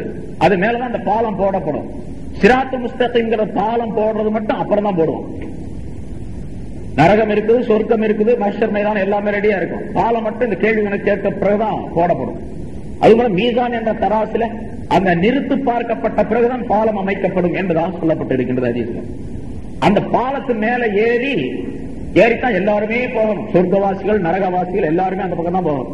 அதனால அல்லாஹ் தஆலா குர்ஆன்ல ஒரு இடத்தில் சொல்லுகிறான், வஇம்மின்கும் இல்லா வாரிதுஹா, உங்களில் எவருமே அந்த நரகத்திற்கு வராமல் போக முடியாது அப்படிங்கிறான். நரகத்துக்கு வந்துட்டு தான் எல்லாருமே போகணும். நபிமாரா இருந்தாலும் சரி, அவுலியாவா இருந்தாலும் சரி, சாதாரண மோமின் எல்லாருமே அந்த வழியா தான் போகணும். அதை கடந்துதான் போகணும். அப்ப அந்த பாலத்து மேல ஏறி போகும்போது சிலர் மின்னல் வேகத்துல போயிடுவாங்க, சில பேர் குதிரை வேகத்துல போவாங்க, சில பேர் மெதுவா போவாங்க, அதை விட மெதுவா போவாங்க, சில பேர் தவழ்ந்து போவாங்க. பாவங்கள் செய்தவர்களாக இருந்தால் கால இருந்து அப்படியே கீழே விழுந்து நரகத்துக்குள்ள விழுந்துடுவாங்க. அதுல அந்த பாலம் எவ்வளவு பெருசு இருக்கும்? நம்ம இங்கெல்லாம் பிரிட்ஜ் போடுறாங்களா அவ்வளவு பெருசு? நான் ஒரு ஆள் கேட்டாரு, அந்த பாலம் சொல்லாது எந்த சிமெண்ட்ல கட்டப்பட்டிருக்கும் அப்படின்னா, இங்க நிறைய சிமெண்ட் கம்பெனிகள் இருக்கு, எந்த சிமெண்ட்ல கட்டப்பட்டது அப்படின்னு. அது அல்லாஹ் தஆலாவுடைய குத்ரத் என்ற சிமெண்டால் கட்டப்பட்டது. அதனால அது எவ்வளவு மெல்லிசா இருக்கும் அப்படிங்கறது ஹதீஸ்ல சொல்லப்படுகின்றது. ஒரு முடியை விட மெல்லிசா இருக்காது. அது மேல எப்படி அஜித்து நடக்கிறது? இது பார் விளையாடுற மாதிரி எப்படி போறது? பார்னா கூட அது கம்பியில இருக்குது, இதுல முடிய கூட பிரச்சனை எப்படி போறது? சின்னதுதான். முடியை விட சின்னது, வாளை விட மிக கூர்மையானது அப்படின்னு சொல்லப்பட்டிருக்கு. வாள் கூர்மை இருக்கு பாருங்க, அதை விட கூர்மையா இருக்கு. அது மேலதான் நடந்து போகணும். நடந்து போறதுக்குரிய ஆற்றலை ஈமானின் மூலமாக பெற்றுக்கொள்ள முடியும், அமல்களின் மூலமாக பெற்றுக்கொள்ள முடியும். அங்க போய் பயிற்சி எல்லாம் செஞ்சு, இங்க பயிற்சி செஞ்சு பழகி அங்க இங்க பார் விளையாண்டு அங்க போய் போக முடியாது. இதுல இங்க பயிற்சி, இங்க உள்ள பயிற்சி என்ன? அமல் செய்ய வேண்டும். ஈமான் பக்காவா இருக்கணும், சரியா இருக்கணும், அமல் இருக்க வேண்டும். அதுல போகலாம். அப்படி போகும் பொழுது கெட்டவர்கள் எல்லாம் கீழே விழுந்து விடுவார், நல்லவங்களா போயிட்டே இருப்பாங்க. சில மூமின்கள் போகும் பொழுது ஹதீஸ்ல வருகின்றது, சில மூமின்கள் அந்த கடந்து போகும் பொழுது அவங்களுடைய ஈமானுடைய சுடர், ஈமானுடைய பிரகாசம் இருக்கு பாருங்க, ஒளி, அது ரொம்ப பிரகாசமா இருக்கும். அந்த பிரகாசமா இருக்கக்கூடிய அந்த ஈமானுடைய ஒளி பார்த்த உடனே இந்த நரக நெருப்பு இருக்குது பாருங்க, அது அணைந்து போகக்கூடிய சூழ்நிலை ஏற்படும். இந்த ஒளியினால், ஈமானுடைய ஒளியினால நரகத்தினுடைய நெருப்பு அணையக்கூடிய நிலை ஏற்படும். அப்ப அந்த நரக நெருப்பு அந்த மூமினை பார்த்து சொல்லுமா, ஜுஸ் யா மூமின், மூமினே நீ சீக்கிரமாக இருந்து போய்விடு, உன்னுடைய நூர் என்னுடைய நாரை அணைக்க பார்க்கிறது அப்படின்னு சொல்லுவோம். உன்னுடைய ஒளி என்னுடைய நெருப்பை அணைக்க பார்க்கின்றது, நீங்க சீக்கிரம் போயிடு அப்படின்னு சொல்லிட்டு அந்த நரகம் சொல்லும் என்பதாக குறிப்பிடுகின்றார். அப்படின்னா ஈமானுடைய நூறாணியத்துக்கு ரொம்ப பவர் இருக்குது. இந்த 3000 வருஷம் ஊதி கிடைக்கப்பெறக்கூடிய அந்த வெப்பம் இருக்கின்றது நரகத்தினுடைய, அதை விட பன்மடங்கு ஈமானுடைய பவர், ஈமானுடைய ஒளி. எங்க அந்த நரகத்தை கடந்துதான் போக வேண்டும் எல்லாருமே. அப்ப அமல் செய்தவர்கள் மிக விரைவாக அதிலிருந்து தப்பி போய் விடுவார்கள், அந்த பாலத்தின் மீது சென்று விடுவார்கள் என்பதையும் அல்லாஹ் ஸல்லல்லாஹு அலைஹி வஸல்லம் சொல்லி தருகிறார். அதான் நரகத்தை விட்டு தூரமாக்கப்பட்டால் அப்படின்னு அர்த்தம். நரகத்தில் போடப்படக்கூடிய மனிதர்களுடைய உடல்கள் எப்படி இருக்கும் அப்படிங்கறத முதல்ல நிறைய சொல்லி இருக்கிறோம். ஒரு மனிதனுடைய உடல் மிக இந்த உடலை அப்படியே போட மாட்டான், இந்த பாடிய மனிதனுடைய இந்த நரகத்தில் போடப்படக்கூடிய மனிதனுடைய பாடி ரொம்ப பெருசாக ஆக்கப்படும். எவ்வளவு பெருசு? ஒரு பாடியுடைய டோட்டல் மொத்த அளவை ஸல்லல்லாஹு அலைஹி வஸல்லம் சொல்லி தரல, ஏன்னா அதை கற்பனை பண்ணி பார்க்க முடியாது. அதனால தனித்தனியா சொல்றாங்க. அவன் பல்லு எவ்வளவு பெருசு இருக்கும், அவனுடைய கை எவ்வளவு பெருசு இருக்கும், வயிறு எவ்வளவு பெருசு இருக்கும் அப்படின்னு ஸல்லல்லாஹு அலைஹி வஸல்லம் சொல்றாங்க. ஒரு பல்லு ஒரு உஹது மலை பெருசு இருக்கும். நரகவாசியினுடைய ஒரு பல் ஒரு உஹது மலை எவ்வளவு பெருசு இருக்கும் அவ்வளவு பெருசு இருக்கும். அப்ப அவனுடைய நரகவாசியினுடைய உருவத்துல அவனுடைய வாயை மட்டும் எடுத்துக்கொண்டா வாய்க்குள்ள 32 உஹது மலை இருக்கும், அவ்வளவு பெரிய. அவனுடைய புஜம், தோல் இருக்கின்றதே, இந்த கழுத்துல இருந்து தோல் பட்டை வரைக்கும், இந்த ஷோல்டர் வரைக்கும் எவ்வளவு தூரம் இருக்குதோ, ஒரு 4 இன்ச்சு அல்லது 5 இன்ச்சு 6 இன்ச்சு இருக்கும் இல்லையா? நரகவாசியினுடைய அந்த தோல் பட்டையில் 3 நாள் தொலை தூரம் இருக்கும். 3 நாள் ஒரு ஆள் நடந்து போனா எவ்வளவு தூரம் இருக்கும், அவ்வளவு தூரம் இருக்கும். 3 நாளைக்கு நடந்து போனா எவ்வளவு தூரம் இருக்கும், அவ்வளவு பெருசு இருக்கு இந்த தோல் புஜம் மட்டும். இந்த தோல் இருக்குது பாருங்க, ஸ்கின், இது எவ்வளவு பெருசு இருக்குது, இந்த உரிச்சா வெங்காயம் மாதிரி லேசா இருக்கும். ஆனா நரகவாசியினுடைய உடல்ல இருக்கக்கூடிய அந்த தோல், மேலே போர்த்தப்பட்டிருக்கக்கூடிய அந்த தோல் இருக்குது, அது 4 முழம் இருக்கும் நீளம், 4 முழமுடைய பருமன் இருக்கும் என்று ஸல்லல்லாஹு அலைஹி வஸல்லம் சொல்லுகின்றார்கள். இது நரகவாசி. அப்படிப்பட்ட அந்த நரகத்திலே போடப்படக்கூடியவர்கள் இப்படிப்பட்ட பெரும் உருவம் உடையவர்களாக ஆக்கப்படுவார்கள். சரி, நரகத்தில் எவ்வளவு பேர் போவாங்க முன்னால சொல்லி இருக்கிறோம். கியாமத் நாள்ல மனிதர்கள் அனைவரும் ஒட்டுமொத்தமாக அந்த மஹ்ஷர் மைதானத்தில் நிறுத்தி வைக்கப்பட்டிருப்பார்கள். அவங்க எல்லாத்தையும் அல்லாஹ் தஆலா 73 சப்புகளாக நிறுத்துவான். 73 சப்பு வரிசையா நிறுத்துவான். 73 வரிசைகளாக நிறுத்துவான். நிறுத்தினதுல ஒரே ஒரு வரிசை மட்டும்தான், ஒரு சப்பு மட்டும்தான் சொர்க்கத்துக்கு போறவங்க. மீதி 72 சப்பு நரகத்துக்கு போறவங்க. 72 சப்புகளும் நரகத்திற்கு செல்லக்கூடியவர்கள். நம்ம எதுல இருக்கிறோமோ தெரியாது, கேட்டுக்கிட்டே இருக்கணும். அந்த சப்புல ஒரு சப்புல இருக்கிறோமா, அந்த 72 இருக்கிறோமா நமக்கு தெரியாது, கேட்டுக்கிட்டே இருக்க வேண்டியதெல்லாம். ஒரு சப்பு மட்டும்தான் சொர்க்கத்துக்கு போகும். மீதி உள்ள 72 சப்புகளும் நரகத்திற்கு போகக்கூடியவர்கள். அந்த 72 சப்புக்காரர்களையும் இவ்வளவு பெரிய உடம்பா படைச்சு அல்லாஹ் தஆலா போட்ட பின்னால நரகத்துக்கு அல்லாஹ் தஆலா கேட்பானா, உனக்கு வயிறு ரொம்பிடுச்சா அப்படின்னு கேட்பான் அல்லாஹ் தஆலா. வயிறு ரொம்பிடுச்சா உனக்கு? நரகம்ங்கிற பெரிய படுகொலியில் அது. எல்லாத்தையும் போட்ட பின்னால நீ நிரம்பி விட்டாயா அப்படின்னு கேட்பான். அல்லாஹ் குர்ஆன்ல சொல்லி காட்டுகின்றான், யௌம நகூலு லி ஜஹன்னம ஹலிம் தலதி, ஜஹன்னத்திடத்தில் நரகத்திடத்தில் நாம் கேட்கும் நாளில் ஹலிம் தலதி, நீ நிரம்பி விட்டாயா அப்படின்னு கேட்போம். அப்ப அது திருப்பி அல்லாஹ் இடத்துல கேட்கணும், ஹல் மின் மஸீத், இன்னும் இருக்குதா அப்படின்னு கேட்கணும். இன்னும் இருக்குதா அப்படின்னு கேட்கணும். அப்ப இனிமேல் போடுவதற்கு எதுவுமே இல்லை, எல்லாத்தையும் போட்டுருவான். மனிதர்கள், பெரும் பெரும் கற்கள், பாறைகள், சூரியன், சந்திரன் எல்லாத்தையும் கொண்டு போய் நரகத்தில் போட்டுருவான். சூரியன் சந்திரன் கூட கடைசியில் நரகத்தில் போட போறோம் அப்படின்னு சொல்லப்படுது. எல்லாமே கொண்டு போய் போட்டுருவோம். எல்லாமே இந்த உலோக சம்பந்தப்பட்ட பொருள்கள் தானே. அதாவது சூரியன் அப்படிங்கிறது வெப்பம், ஒரு பெரிய நெருப்பு கோலமாக இருக்கின்றது. அதே போல சந்திரனை எடுத்துக்கொண்டால் நிறைய கற்கள், மலைகள், அது இது நிறைய இருக்குது. இது மாதிரி உள்ள எல்லா கோலங்களையும் தூக்கி உள்ள போட்டுருவான். அப்படி போட்ட பிறகு மறுபடியும் கேட்பானா, போதுமா நீ நிரம்பிட்டியா அப்படின்னு கேட்டு, என்ன இருக்குதான்னு கேட்க. கடைசியாக அல்லாஹ் தஆலா தன்னுடைய குத்ரத் என்ற பாதத்தை அதன் மீது வைப்பான், அந்த நரகத்தின் மீது. நரகத்தில் வச்சோம்னா போதும் போதும் அப்படின்னு சத்தம் போடுவது. நிரம்பிடுச்சு, எனக்கு வயிறு நிரம்பிடுச்சு அப்படின்னு சொல்லும் என்று ஸல்லல்லாஹு அலைஹி வஸல்லம் அவர்கள் அந்த நரகத்தினுடைய தன்மையை பற்றி சொல்லி காட்டுகின்றார். அந்த நரகம் ஒரே குழியா, பெரிய குழின்னு சொல்ல பாருங்க, அது ஒரே குழியா இருக்காது, தட்டு தட்டா இருக்கு, அடுக்கடுக்கா இருக்குது. எப்படி எப்படி மாடி அடுக்கடுக்கா இருக்கு, அதே போல மேல ஒண்ணு, அதுக்கு கீழே, அதுக்கு கீழே, அதுக்கு கீழே எப்படி இருக்கு. 7 தட்டுகள் இருக்கின்றன. அல்லாஹ் தஆலா குர்ஆன்ல சொல்றான், லஹா தபஅத்து அபுவாப், அதற்கு 7 வாசல்கள் இருக்கின்றன. அப்படின்னா 7 தட்டுகள் இருக்கின்றன. 7 ஃப்ளோர். அது கீழே, மேலே அல்ல. மேல போனா மேல இருக்கிறதுக்கு பேர் தரஜாத் அப்படின்னு சொல்றது, கீழே இருக்கிறதுக்கு பேர் தரக்காத் அப்படின்னு சொல்றது அரபியில. கீழ் நோக்கி போகக்கூடிய 7 தட்டுகள் இருக்கும். அதுல லிகுல்லி பாபின் மின்ஹும் ஜுஸும் மக்ஸூம், ஒவ்வொரு தட்டுக்கும் ஒவ்வொரு வாசலுக்கும் இந்த மனிதர்கள் இருந்து ஒரு பகுதியினர் இருக்கின்றார்கள். ஒவ்வொரு தட்டிலையும் ஒரு பகுதியினர் போடப்படுவார்கள் அப்படின்னு அல்லாஹ் தஆலா சொல்றான், குர்ஆன்ல சொல்றான். அந்த ஆயத்து அதுல உலமாக்கள் விளக்கம் தரும்பொழுது, அந்த ஆயத்துக்கு விளக்கம் தரும்போது சொல்லுகின்றார்கள், ஆக மேல் தட்டு இருக்குது பாருங்க, அதுல கொஞ்சம் வேதனை தண்டனை கம்மியா இருக்கும். அதுக்கு அடியில் இருக்கிறதுல கொஞ்சம் அதை விட கூட இருக்கும், அதுக்கு அடியில அதை விட கூட இருக்கும், அதுக்கு அடியில் அதை விட கூட இருக்கும். ஆக கடைசியில 7வது தட்டு கீழே இருக்கு பாருங்க, அதுல கடுமையான தண்டனை நடைபெறும்.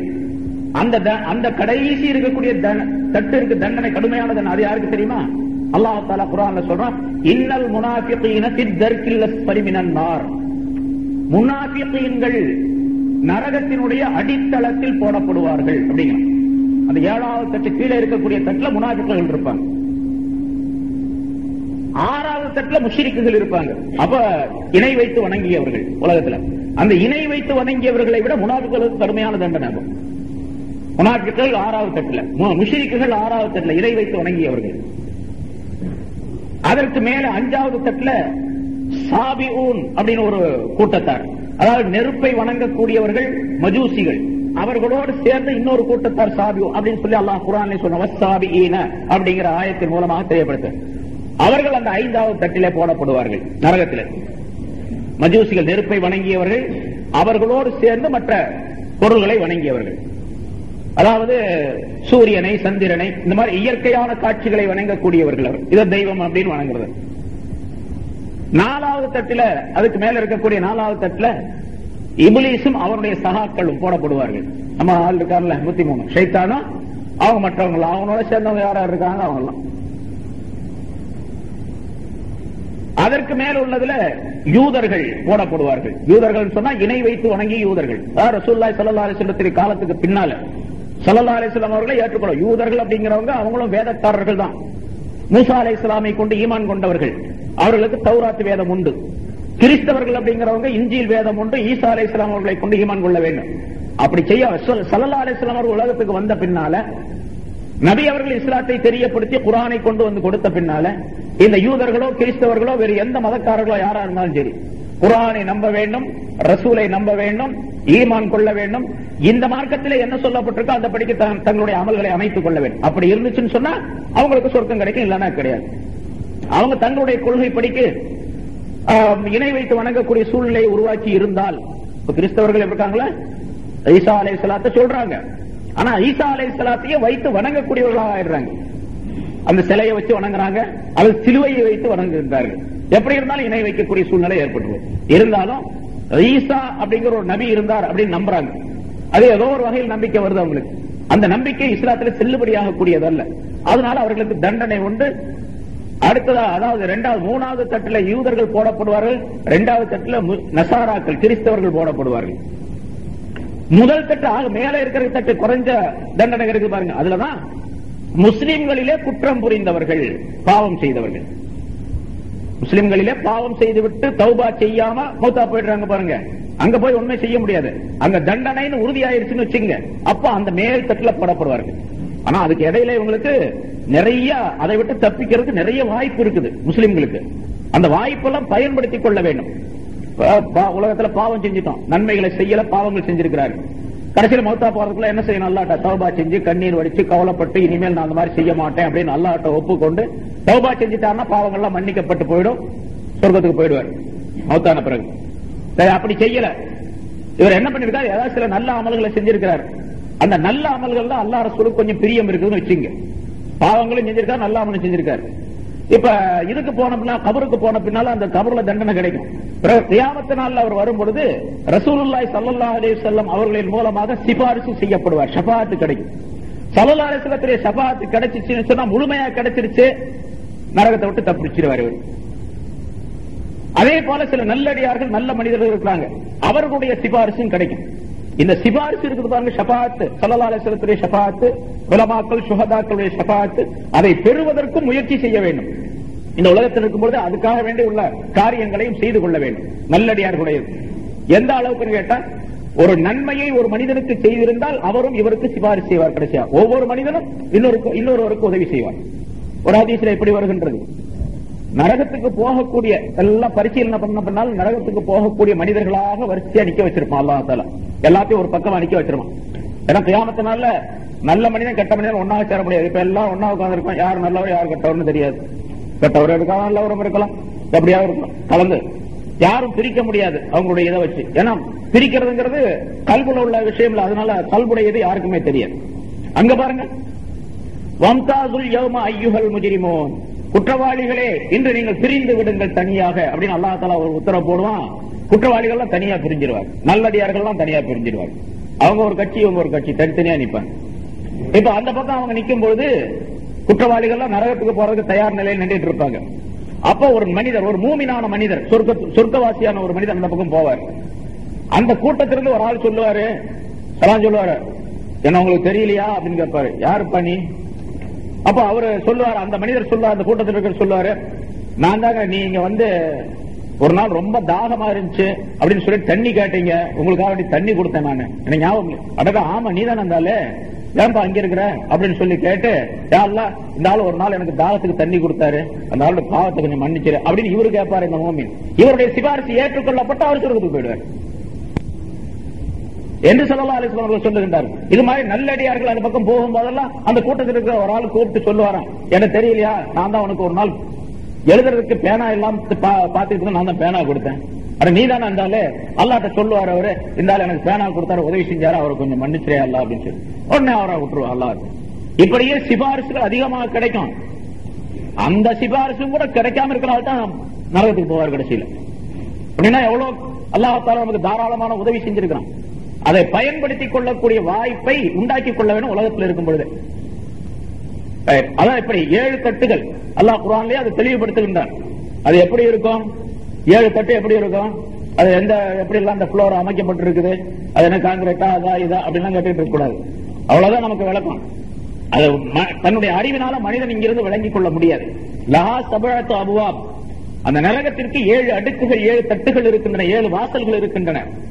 லிகுல்லி பாபின் மின்ஹும் ஜுஸுன் மக்ஸூம், இந்த மனிதர்களிலிருந்து ஒவ்வொரு வாசலுக்கும் பிரித்து பங்கு போடப்பட்ட ஒரு கூட்டம் இருக்கின்றார்கள் அப்படின்னு அல்லாஹ் தஆலா சொல்றான். அதனால ஒவ்வொருக்கும் ஒரு கூட்டம் இருக்கு, தனித்தனியா போக வேண்டியது. இந்த இடத்துல மற்றொரு கருத்தும் விளக்கப்படுகின்றது. ஃபமன் ஸுஹ்ஸிஹ அனின் நாரி வ உத்கிலல் ஜன்னah ஃபகத் ஃபால், எவர் ஒருவர் நரகத்தை விட்டும் தூரமாக்கப்பட்டு சொர்க்கத்தில் நுழைவிக்கப்பட்டாரோ அவர் வெற்றி அடைந்து விட்டார் என்று சொல்லக்கூடிய இந்த ஆயத்திற்கு உலமாக்கள் சூஃபியாக்கள் ஒரு கருத்தை சொல்லுகின்றார்கள். நரகம் சொர்க்கம் அப்படிங்கிறது மனிதனுடைய உடலுக்குள்ளே இருக்கக்கூடிய 2 பகுதிகளை அல்லாஹ் தஆலா குறிப்பிடுகின்றார். நரகம்ங்கிற பகுதி இருக்கின்றது, அது நஃப்ஸ், மனிதனுக்குள்ளே இருக்கக்கூடிய நஃப்ஸ் என்பது. சொர்க்கம் என்பது மனிதனுக்குள்ளே இருக்கக்கூடிய கல்பு, இதயம் என்பது. இந்த நஃப்ஸ் சொல்லக்கூடிய வேலைகளை எல்லாம் கேட்டுக்கிட்டே இருந்தா நரகத்துக்குள்ளேயே இருந்துகிட்டு இருக்கிறான்னு அர்த்தம். நஃப்ஸ்ங்கிறது மனிதனுக்கு தீமையைத்தான் சொல்லும், கெட்டதைத்தான் சொல்லிக் கொடுக்கும். அந்த தீமையை சொல்லக்கூடிய நஃப்ஸை கட்டுப்படுத்தி அதனுடைய சொல்லை கேட்காமல் அதிலிருந்து தப்பித்து தூரமாக்கப்படக்கூடிய மனிதர் அப்படின்னு அர்த்தமா. நரகத்தினுடைய தண்டனைகளை எல்லாம் பெற்றுத்தரக்கூடிய ஒரு பொருள் மனிதனுடைய உடலுக்குள்ளே இருக்கிறது, அதான் நஃப்ஸ் என்பது. அந்த நஃப்ஸை கட்டுப்படுத்தணும், அதாவது நஃப்ஸை அடக்கி ஆளக்கூடிய தன்மை வரணும். நஃப்ஸை அடக்கி ஆளக்கூடிய தன்மை. நஃப்ஸ்ங்கிறது ஒரு குதிரை மாதிரி வச்சுக்கிட்டு அந்த நஃப்ஸின் மீது இவர் சவாரி செஞ்சணும். ஆனா நம்முடைய நஃப்ஸ் எல்லாம் எப்படி இருக்குன்னு கேட்டீங்கன்னா, அந்த நஃப்ஸ் நம்ம மேல சவாரி செய்யுது. நம்ம குதிரையை வச்சு நம்ம மேல ஏறி உட்கார்ந்துக்கிட்டு அந்த பக்கம் போ, இந்த பக்கம் போ, அதை வாங்கு, இதை வாங்கு, அதை சம்பாதிச்சுட்டு வா, இதை சம்பாதிச்சுட்டு வா, அதை சாப்பிடு, இதை சாப்பிடு, ஹலால் ஹராம் பார்க்காத, போயிட்டே இரு அப்படின்னு சொல்லி அது நம்மள குதிரையாக்கிட்டு ஓட்டிட்டு இருக்கு. அப்படி இருக்கக்கூடாது. அந்த நஃப்ஸின் மீது இவர் சவாரி செய்யணும். நஃப்ஸை குதிரையாக வாகனமாக ஆக்கி இவர் நஃப்ஸின் மீது சவாரி செய்யக்கூடிய தன்மை ஏற்பட்டுச்சுன்னு சொன்னா நஃப்ஸ் என்ற நரகத்தை விட்டு தூரமாக்கப்பட்டு விட்டார் அப்படின்னு. தூரமாக்கப்பட்ட பின்னால கல்பு என்ற சொர்க்கத்துக்குள்ளே ஒரு நுழையணும். கல்புங்கிற சொர்க்கம், கல்பு என்பது எப்பவுமே மனிதனுக்கு நல்லதை சொல்லி காட்டும். கல்பு என்பது அல்லாஹ் தஆலாவுடைய சிம்மாசனம். கல்புல் மூமினி அர்ஷுல்லா அப்படின்னு சொல்லப்படுகின்றது. மூமினுடைய கல்பு அல்லாஹ் தஆலாவுடைய சிம்மாசனம். அல்லாஹ் எங்க குடியிருப்பான்? மனிதனுடைய இதயத்தில் குடியிருப்பான். அதனால இங்க இருக்கிறான்னு அர்த்தம் அல்ல. அல்லாஹுடைய ரஹமத்தை இறங்கக்கூடிய இடம், அல்லாஹ் தஆலாவுடைய பரக்கத்துகள், அவனுடைய நூறானியத்தை இறங்கக்கூடிய இடம் இருக்கின்றது. அது மனிதனுடைய கல்பு. கல்பை போன்ற ஒரு சிறந்த இடம் கிடையாது. அதனாலதான் ஒரு மூமினான மனிதனுடைய கல்பு காபாவை விட உயர்ந்தது அப்படின்னு சொல்லப்பட்டிருக்கு. காபாவை விட உயர்ந்தது மூமினான மனிதனுடைய கல்பு. காபாவின் மூலமாக என்னென்ன நன்மைகளை ரஹமத்துகளை மனிதன் பெற்றுக் கொள்ளுகின்றாரோ அதை விட அதிகமாக கல்வியின் மூலமாக பெற்றுக் கொள்ள முடியும். இப்ப கல்வி என்ற அந்த சொர்க்கத்திற்குள்ளே, நஃப்ஸ் என்ற நரகத்தை விட்டு நீங்கி கல்வி என்ற சொர்க்கத்தினுடைய சோலைக்குள்ளே ஒரு மனிதன் நுழைந்து விட்டால் அப்படின்னா என்ன கருத்து? தீமைகளை எல்லாம் விட்டுட்டு நன்மையான காரியத்துக்குள்ள நுழைஞ்சிட்டார். அப்படி எவர் கல்வி என்ற அந்த சொர்க்கத்திற்குள்ளே நுழைந்து விடுகின்றாரோ அவர் எந்த விதமான பயம் இல்லாதவராக ஆக்கப்பட்டு விடுவார். எந்த பயம் கிடையாது அவருக்கு. அந்த கல்புங்கிறது ஹரமை போன்று ஆகிவிடுகின்றது. ஹரம், அதாவது ஹரம் ஷரீப், மக்காவில் காபா அமைந்திருக்கக்கூடிய மஸ்ஜித் இருக்கின்றது, மஸ்ஜிதுல் ஹராம். அந்த மஸ்ஜிதுல் ஹராமை பற்றி அல்லாஹ் தஆலா சொல்லும்போது முன்னால அந்த ஜுஸுல சொல்லப்பட்டிருக்கு, விளக்கம் சொல்லப்பட்டிருக்கு. ஃபமன் தஹலஹு கான ஆமினா, எவர் ஒருவர் அந்த ஹரம் ஷரீஃபிலே நுழைந்து விடுகின்றாரோ அவர் அச்சமற்றவராக ஆகி விடுவார் என்று அல்லாஹ் தஆலா சொல்லுகின்றார். அதே நிலை கல்புக்குள்ளே நுழைந்து கொண்டவருக்கு ஏற்பட்டுவிடும். அவர் வெற்றி அடைந்து விடுவார். எந்த விதமான அச்சம் கிடையாது, பயம் கிடையாது என்ற கருத்தையும் சூஃபியாக்கள் அதற்கு விளக்கமாக தருகின்றார்கள். ஆக ஃபமன் ஸுஹ்ஸிஹ அனின் நாரி வ உத்கிலல் ஜன்னத ஃபகத் ஃபாஸ், நரகத்தை விட்டு தூரமாக்கப்பட்டு சொர்க்கத்தில் நுழைவிக்கப்பட்டு விடுகின்றாரே அந்த மனிதர் வெற்றி அடைந்து விட்டார் என்பதற்கு இந்த உலகத்திலும் உதாரணங்கள் உண்டு. அதற்கு பிறகு மௌத்துக்கு பின்னால் ஆகிரத்திலும் அதற்கு உதாரணங்கள் உண்டு என்பதை சொல்லி காட்டுகின்றார்கள். மௌத்துடைய இந்த செய்திகளை அல்லாஹ் தஆலா சொல்லக்கூடிய இந்த ஆயத்தின் மூலமாக கேட்ட விளக்கங்களின்படி மௌத்துக்கு தயார் நிலையில் நாம் ஆக்கிக் கொள்ள வேண்டும். நம்முடைய ஜனாசா பரிசுத்தமானதாக இருக்க வேண்டும். நம்முடைய ரூஹ் மனம் உள்ளதாக, மனம் கவழக்கூடியதாக இருக்க வேண்டும் என்ற எண்ணத்திலே செயல்பட வேண்டும். நம்முடைய கபருடைய வாழ்க்கை இனிமையாக இருக்க வேண்டும். கபருடைய வாழ்க்கை சுகமானதாக அமைய வேண்டும் என்பதற்காக என்னென்ன காரியங்கள் சொல்லப்பட்டதோ அதையெல்லாம் செய்து வாழக்கூடியவர்களாக ஆக வேண்டும். அத்தகைய நல்ல பாக்கியத்தை அல்லாஹ் தஆலா அனைவருக்கும் தந்தருள்வானாக.